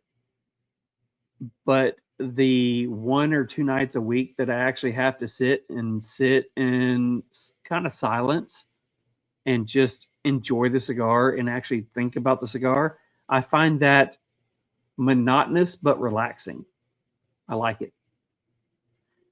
So, all right. So, aroma off the body: sweet tobacco, manure, chocolate. Aroma off the foot: tobacco, dark fruit. Taste off the cold draw: sweet tobacco, cherry, tart note. On the light: earth, black pepper, woody into the first third notes. Notes up front are earth, black pepper, black coffee, and a citrus zest. There is a lot of cigars that I will get a hint of citrus zest. There's not many cigars that I end up having that note follow me through. So we'll talk about it. The retro is slight chocolate, spice, cedar, and a red pepper. Draws great. Smoke is thick and chewy, what you said. Finish is sweet but spicy. Burn is sharp. Ash holds tight, and strength is about a medium plus. So one of the things that I thought about the finish was, and it doesn't correlate like 1-to-1, but if you go have a good ramen meal and they have that Korean sauce in there, and there's that sweet note, but it turns spicy right away. Throughout the whole cigar, I was getting sweet and spicy, sweet and spicy. Did it taste like ramen? No, but it was one of those things that made me think sweet, spicy, sweet, spicy.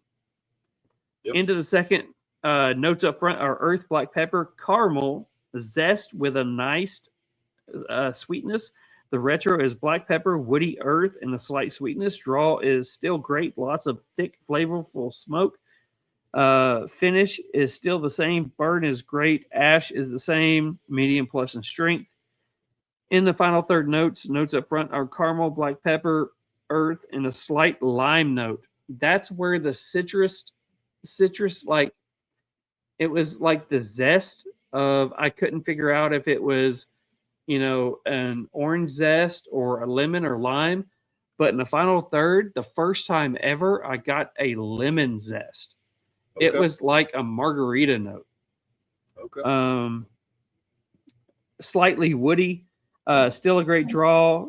One of the smokiest cigars I've ever had in a while. Burn went a little off, but not bad. Strength is about a medium full to a full minus. Pre-light experience, 18 out of 20. Flavor enjoyment, a 15 out of 15. Construction characteristics, 27 out of 30. Smoke production and final thoughts, 32 out of 35. I give this one a 92. So if you take mixed 93 my 92. It goes out to a 92.5. Round it up. Real Smoke Podcast gives the Pastania Sumatra a 93. And only bangers, man. They're just killing it down there. Killing it. Mike and Mikey, man. If you guys haven't watched that episode, check them out. It was they're just doing some great things, man.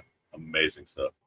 Every cigar we've reviewed from them is just blown us away. So keep doing what you guys are doing, man. Awesome job.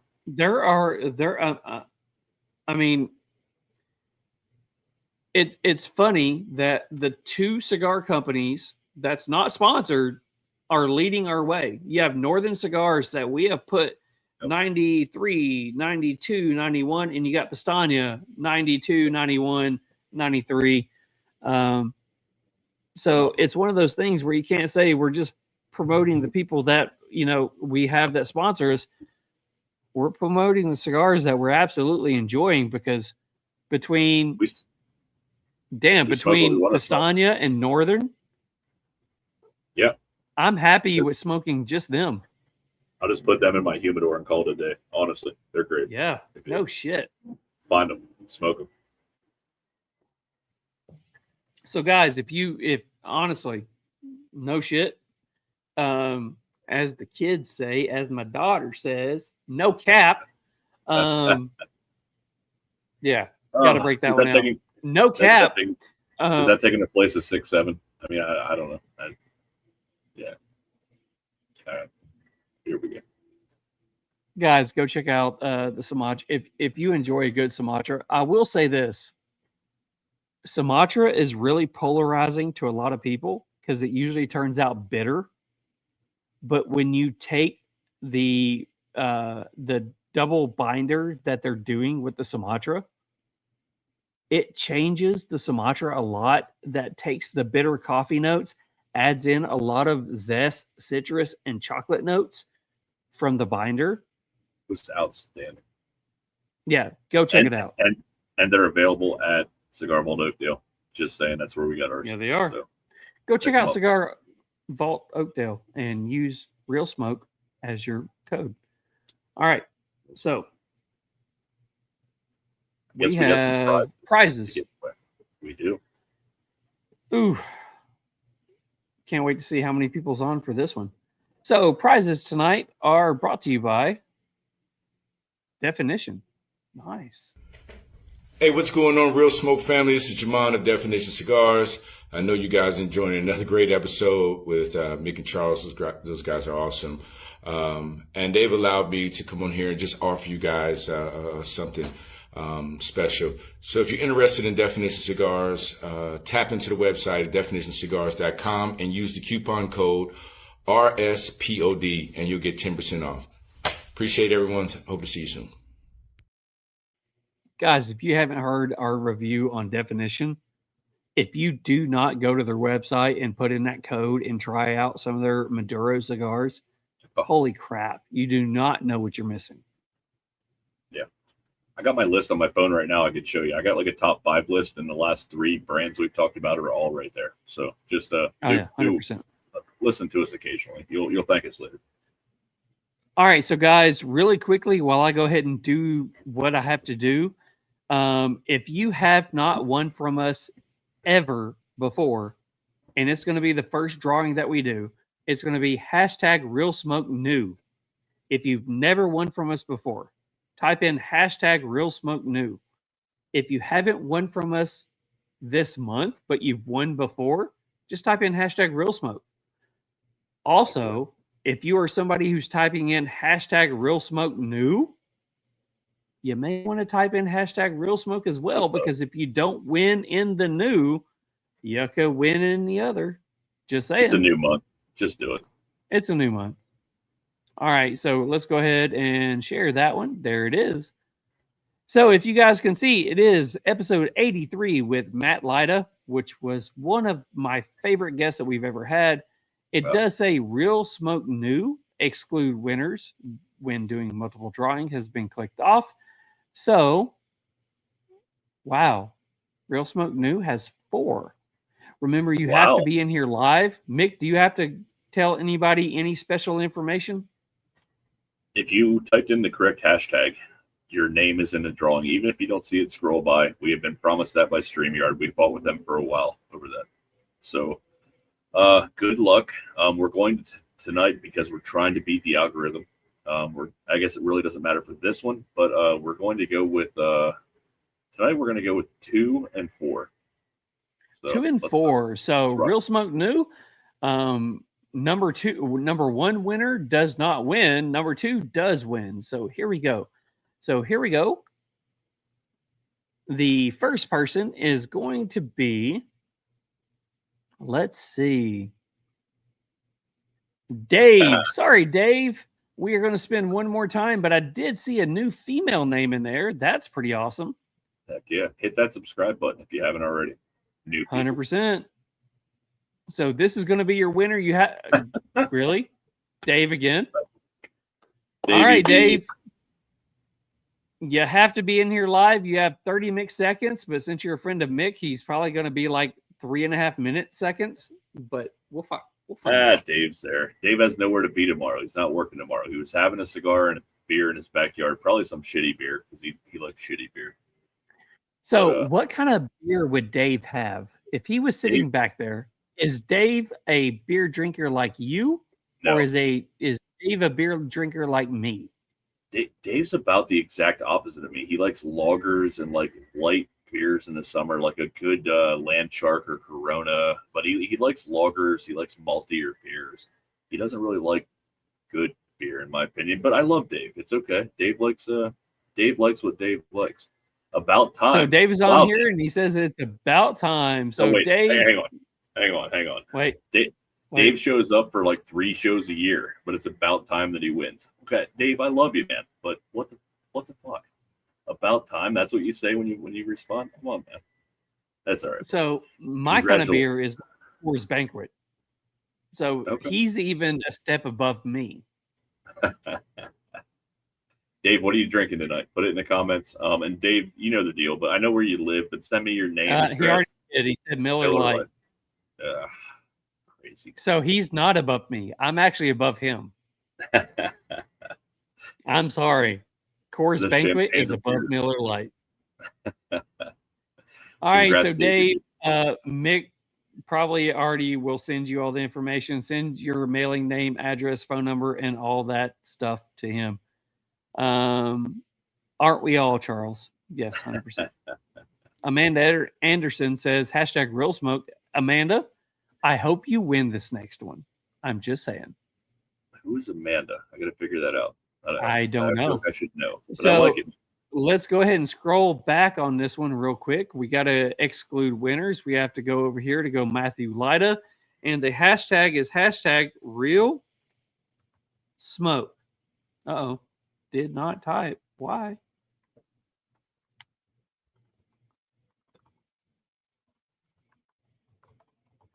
All right. #Real Smoke is in there. Exclude winners when doing multiple drawings. So let's go ahead and do that one. There's 19 entries in. Oh, yeah. So the way this one works is you have to be live. It's anybody who has not won this month, which is everybody but Dave. Dave cannot win. All right, here we go. How many spins? 4. 4 is the winner. All right, so non-winner number 1 is going to be. Did I see Lou Cross in there? Yes, you did. Hologram. Sorry, buddy, you do not win. So draw again. Number 2. Yeah, Lou. I saw Lou in there twice now. There's Lou a third time. Lou a fourth time. Amanda Anderson. I kind of want to just give it to you to win. Sorry, Amanda. Number 3. Can we all just agree that Amanda gets it? Yeah, whoever wins, brand just give new it to her. name. Birdline Brotherhood. Sorry about that.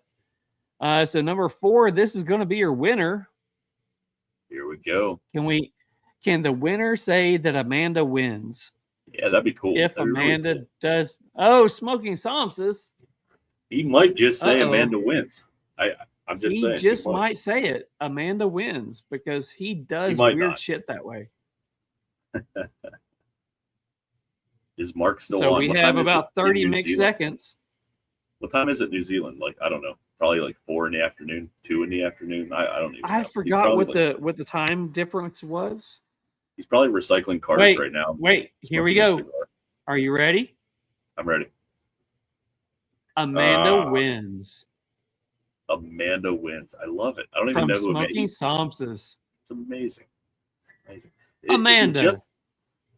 Hey, leave that up for a second. Is it just me, or does Mark look like the Undertaker in that picture? I mean, maybe it's because we have Matt on tonight, but I don't know. He kind of does. He looks kind of scary. Just saying. Yeah, I'm just saying. So, You're the best, Mark. Amanda, 1, let us know where you're watching from. 2, you need to go find the Real Smoke Podcast, Real Smoke Pod, on Instagram. Send Mick your mailing name, address, phone number, and email address, and we will send you the $25 gift card information from the Cigar Vault. Because our Patreon member, Mark, Smoking Samsas, has said he will put aside his win and give it to you. So, yeah, congratulations, Amanda. Follow Mark as well. He's got some good stuff on there. He's our brother, man. I miss Mark. Can't wait to see him again, man. But Mark does some great stuff, man. He's a diehard fan of the show and just a brother, TriStar brother, and we appreciate you, man. Amanda says she is from Milwaukee, Wisconsin. All right, girl, do us a favor.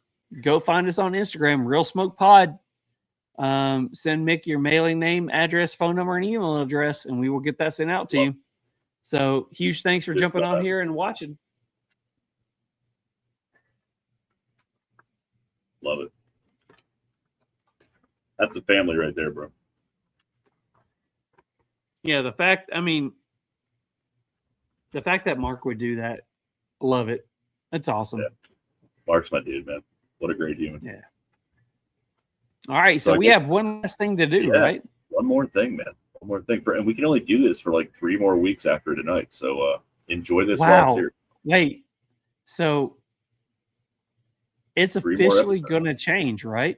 It is, man. I don't know exactly how it's going to change or what it's going to change into. I have some thoughts, and I know we've talked about a couple of them.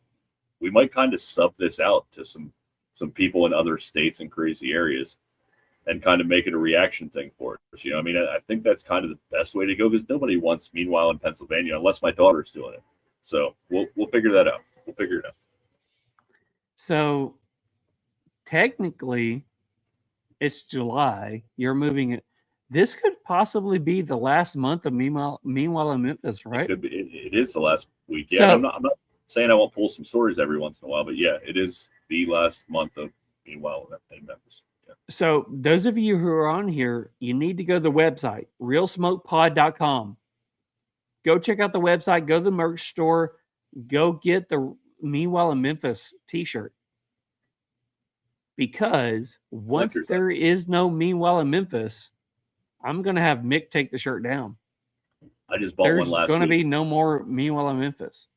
I just bought one last week because I know I need to take that with me. I need to take the 901 with me, man. So it is what it is. Go get the shirt. Just saying. Oh, yeah. All right. So Meanwhile in Memphis. You want to introduce who jumped on to your podcast spot?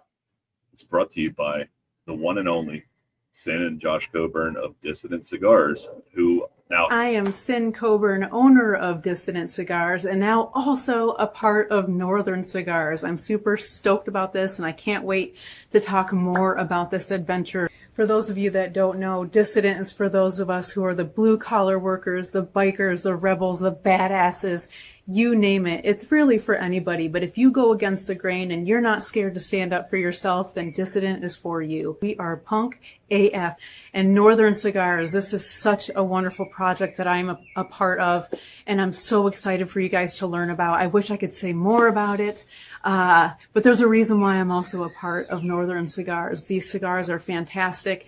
We're taking in the roots of Nicaragua, the culture, the experience, the agriculture, and we're putting it into cigars. Cigars, and you guys are going to learn really quick what Northern Cigars is, and I can't say too much more about it, but I'm super stoked. So you guys need to stay tuned about what I have to say about Northern and Dissident, because I think it's going to blow your socks off. But meanwhile, light up and enjoy this next segment of Real Smoke. Meanwhile in Memphis, it's happening again. Meanwhile in Memphis, the sky turns wild. Stray gators and poodles running free and wild. Some guys wearing mud boots with a suit on trial. Meanwhile in Memphis, let's stay here a while. At least for another month. Meanwhile in Memphis. Meanwhile in Memphis. I do love that Sin says meanwhile every time in that promo. It's phenomenal. Just kind of, it's a good lead. But yeah, stay tuned. All right, so first story. So we always hear about all kinds of break-ins in Memphis and all kinds of craziness, right? So the penal farm is down here. There's a lot of different prisons. The around what Memphis. kind of farm? They need all this penal. Oh, it's a word. Oh, penal. Got it. Penal. Penal. Says it right on my paper. Penal. Penal. Penal. Penal. Penal. Penal. I don't know. Penal. Penis. So yes. Anyway, 3 arrested for prison break-in attempt at Shelby County penal farms, Memphis, Tennessee.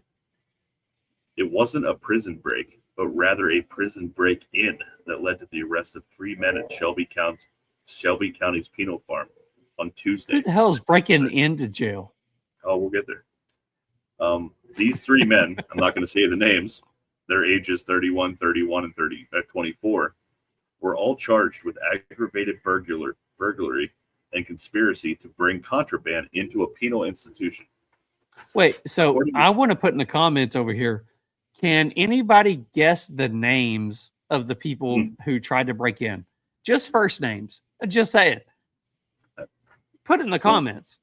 Let me know on that later.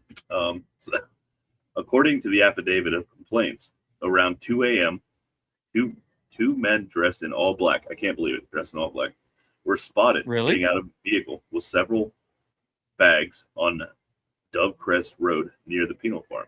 Detectives say they saw both suspects abruptly lie down in the grass, hiding as the marked Shelby County Sheriff's Office patrol drove through the area. The suspects then proceeded on foot towards the inmate reception area. They said their driver, identified as this guy, was later arrested at his home in South Memphis. Investigators said that the men tried to smuggle marijuana, wraps, cigarettes, cigarette lighters, vaping materials, medication, several cell phones, charging blocks, cell phone batteries, charging covers, a SIM card, a MiFi box, and other items into the correctional facility. No. This man, the one man's being held for $600,000 bond, the other man $250,000, and the other man is being held without bond. All 3 are scheduled to appear in court next week. They were trying to. You did a story not so long ago that somebody shot somebody, and it was like $100,000 bond. These guys are looking to like put 100%. bring stuff into prison, and they're a $500,000 bond. What? The crime problem down here is 90% the judicial problem. It really is. Like it's a mess. It's a mess. Like it blows my mind too. Somebody kills somebody, and they're like, 100,000, no flight risk. You're good. It's insane. All right, so a man was charged with attempted murder after a victim found in the bed of his truck. I didn't do it. A Memphis man is facing attempted first-degree murder after police say he brutally assaulted another man, leaving him with several brain injuries before dropping him. How do you have several brain injuries? Anyway, before dropping him off at his girlfriend's house in the back of a pickup truck. According to the affidavit, Got the fuck beat out of him. Memphis police responded to an aggravated assault near the 400 block of Knopf Drive in Frazier, can't believe it. The victim's girlfriend told investigators that her boyfriend had left for work that morning. About 2 hours later, she said a white pickup truck pulled up outside the home. The affidavit states that the driver, later identified as 47-year-old this guy, lifted the cover on the truck bed where the victim was lying, covered in blood. The woman told police that she pulled the victim from the truck before this guy drove away. She then dialed 911. The victim was taken to regional one in critical condition, where investigators say he remained unconscious for about a month with a severe brain injury. About a month? I don't have any updates on that. The victim's girlfriend later identified the guy. He's being held on a $500,000 bond. He's projected to be in court next week. Yes. Oh, but he pulled up in a truck and said, "Here's your dude. Get him out. He might have a brain injury." So, yeah. All right. So a would-be robber is tied up during a social media prank at a Memphis home, records show. Oh, Lord. Memphis, Tennessee. What police say was meant to be an armed robbery quickly turned into a suspect's own capture when two men fought back, overpowered him, and held him until officers arrived. According to court documents, the incident unfolded at the 600 block in Hillcrest, just off Summer Avenue, in the Highland Street neighborhood. Investigators say that it began with what seemed like a simple request. An 18-year-old, later identified as, reportedly knocked on the door and asked two men inside who were working on the home for a lighter. But police say the situation escalated moments later. I mean, maybe you just had a cigar you need to lit. It's crazy. Yeah, I was about to say, he wanted a cigar. Absolutely. After initially leaving, this guy allegedly returned armed with what appeared to be a black handgun and pointed it at the men, demanding their keys and belongings. So he was smoking a Gurkha. He was. He had to be. Gurkha. That's why he came back armed. I mean, Absolutely. Have you ever smoked one of those? He was pissed because he couldn't get it lit right. No shit. Instead of complying, the two men who declined to be on camera confirmed the details to Fox 13, and they fought back. Court records say they wrestled the weapon away from him, restrained him, and held him down until officers reached the scene. Police say he admitted the gun was actually a BB gun. Investigators say that they claimed he did not intend to rob anyone, telling them it was just a prank for social media. That explanation is leaving many shaken. One woman who lives nearby asked not to be identified as she was stunned by what unfolded. Just so he can get likes and views on Instagram and TikTok? What's that? Is that all you care about? This is really sad to me. Why would you risk human life for that? She said the situation was frightening, adding that it's difficult to understand why someone would take that risk. Police charged him with 2 counts of aggravated robbery, both felonies, and a misdemeanor count related to the use of what investigators say was a fake gun. He's currently being held on a $150,000 bond. So have you, like on TikTok, Instagram, whatever, have you seen all of people are doing on people, whether it's like they're shitting on people or they're throwing stuff on people and they try to get some kind of reaction? I think the states need to like pass something that it's self-defense. Like when these people are doing shit to you and they retaliate and they beat the fuck out of you, it's good. Stand your ground. Absolutely. Yeah. 100%. 100% stand your ground. I mean, that is the one thing on any like platform that's out there that when I see it's these people that's doing this shit to they're just filming to get a reaction out of people, but they're hitting them with grocery carts. They're throwing stuff at them. They're spilling stuff on them, but they're just doing stuff to piss people off, but they're hoping to get them to where they react on it. It needs to be the stand your ground thing to where that's assault. So you can go retaliate the way that you deem proper. I promise you it'll be assault on the back end if somebody messes with my family like that. So yeah, it's and I'm sure you're the same way. It's oh yeah. It's bad. Oh yeah, I've seen that before, and it's been one of the things. If I'm at a store and they do something like that, I feel sorry for the person that does that because, I'll probably go to jail for it, but I don't feel bad. No, not at all. All right, so I do have a fourth story tonight because I couldn't leave this one out. This one's pretty good. The rest of them were pretty quick. So, a Memphis nonprofit founder and son arrested on drug charges. Oh, nice. Memphis, Tennessee. A Memphis nonprofit founder and his son were arrested on drug charges earlier this week. These two guys are the CEO and his son of the Memphis Kings. They have both been charged with manufacturing, delivering, selling a controlled substance, and possession of a firearm during the commission of a felony. They are also known. The son's also a rapper. I'm not going to say that because then you could look it up. Yeah, whatever. But right. Yeah. According to Shelby County court documents on Tuesday, June 9th, detectives with the Shelby County Sheriff's Office Narcotics Division were scanning packages at a parcel facility with 2 canine officers. Both dogs reportedly gave positive alerts for the odor of narcotics in 2 packages. One of the packages was addressed to a home on Bower Street. The other one was addressed for a home on Rutland Road. Detectives obtained search warrants for the packages. Court documents state that one package had 11 pounds of marijuana, while the other one had 13.6 pounds of marijuana. Detectives obtained search warrants for the addresses listed on the packages.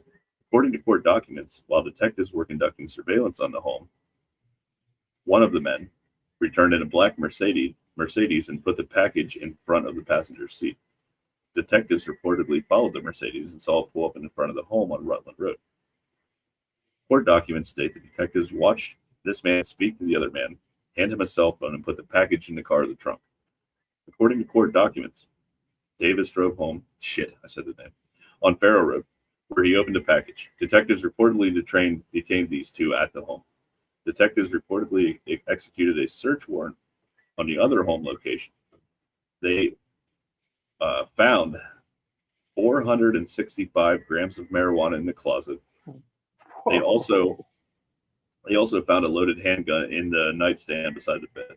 According to court documents, detectives also found drugs and ammunition throughout the home and a Glock in the Mercedes. Detectives also obtained a search warrant for the other home in downtown Memphis, where they reportedly found marijuana, guns, and ammunition everywhere. Court documents state that he admitted to having marijuana in the bedroom, seeking packages at the home, and denied owning the packages. Bond has been set at $30,000. Really? The other guy was $5,000. Oh wow! Here's the great part. The nonprofit organization holds basketball tournaments in Memphis for Memphis youth.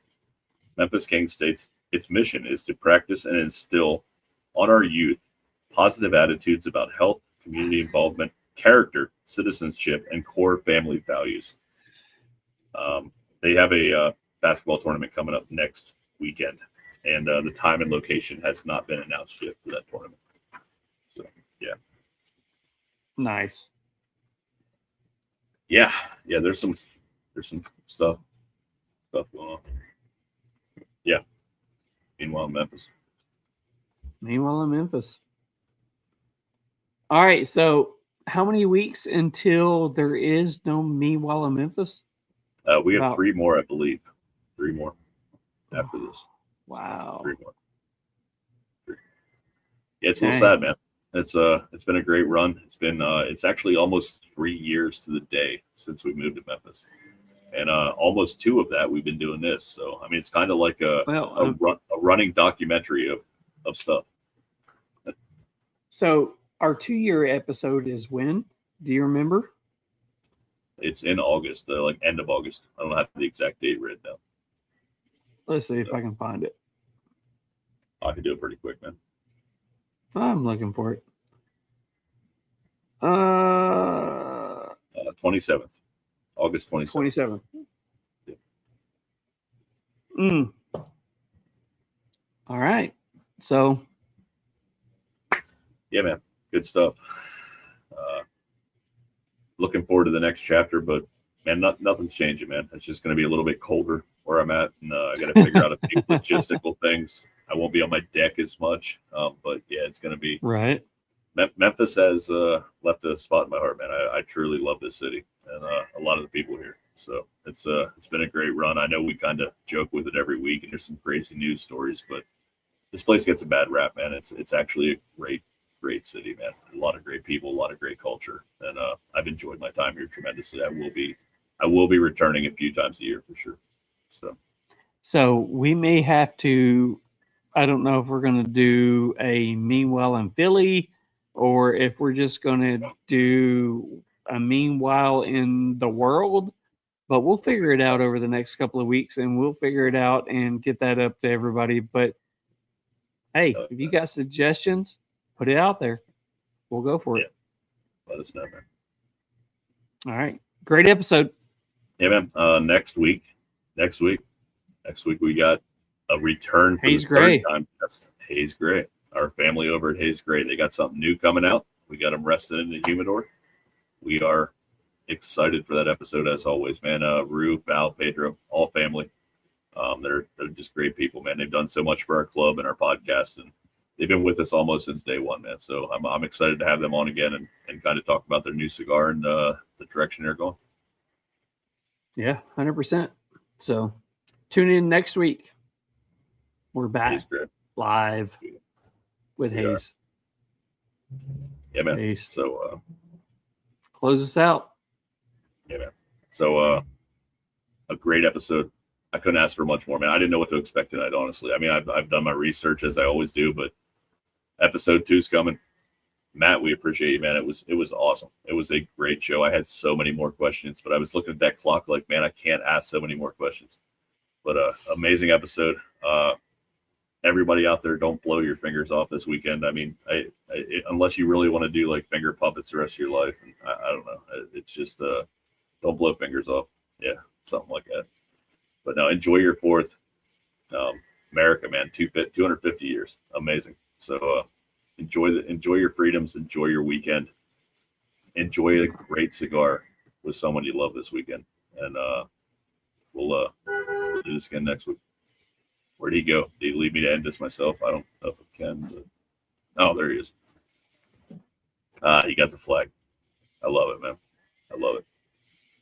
America 250, baby.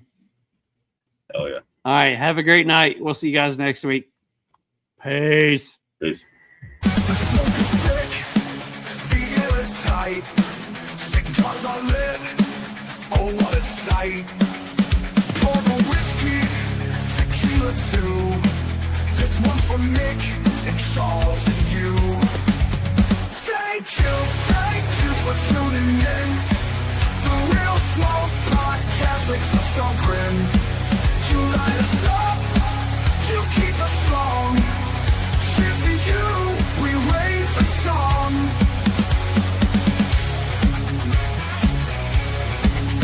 Conversations deep, the stories fly. Ashes fall, with spirits high. The gas is rolling, the penta's slow. You've kept us burning, don't let it go. Thank you for tuning in. The Real Smoke Podcast makes us all grin. You light us up, you keep us strong. Cheers to you, we raise the song.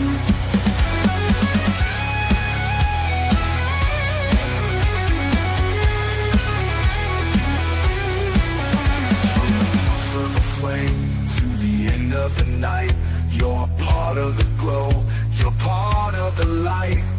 Making Charles with a laugh and a grin. This flame burns bright 'cause you tuned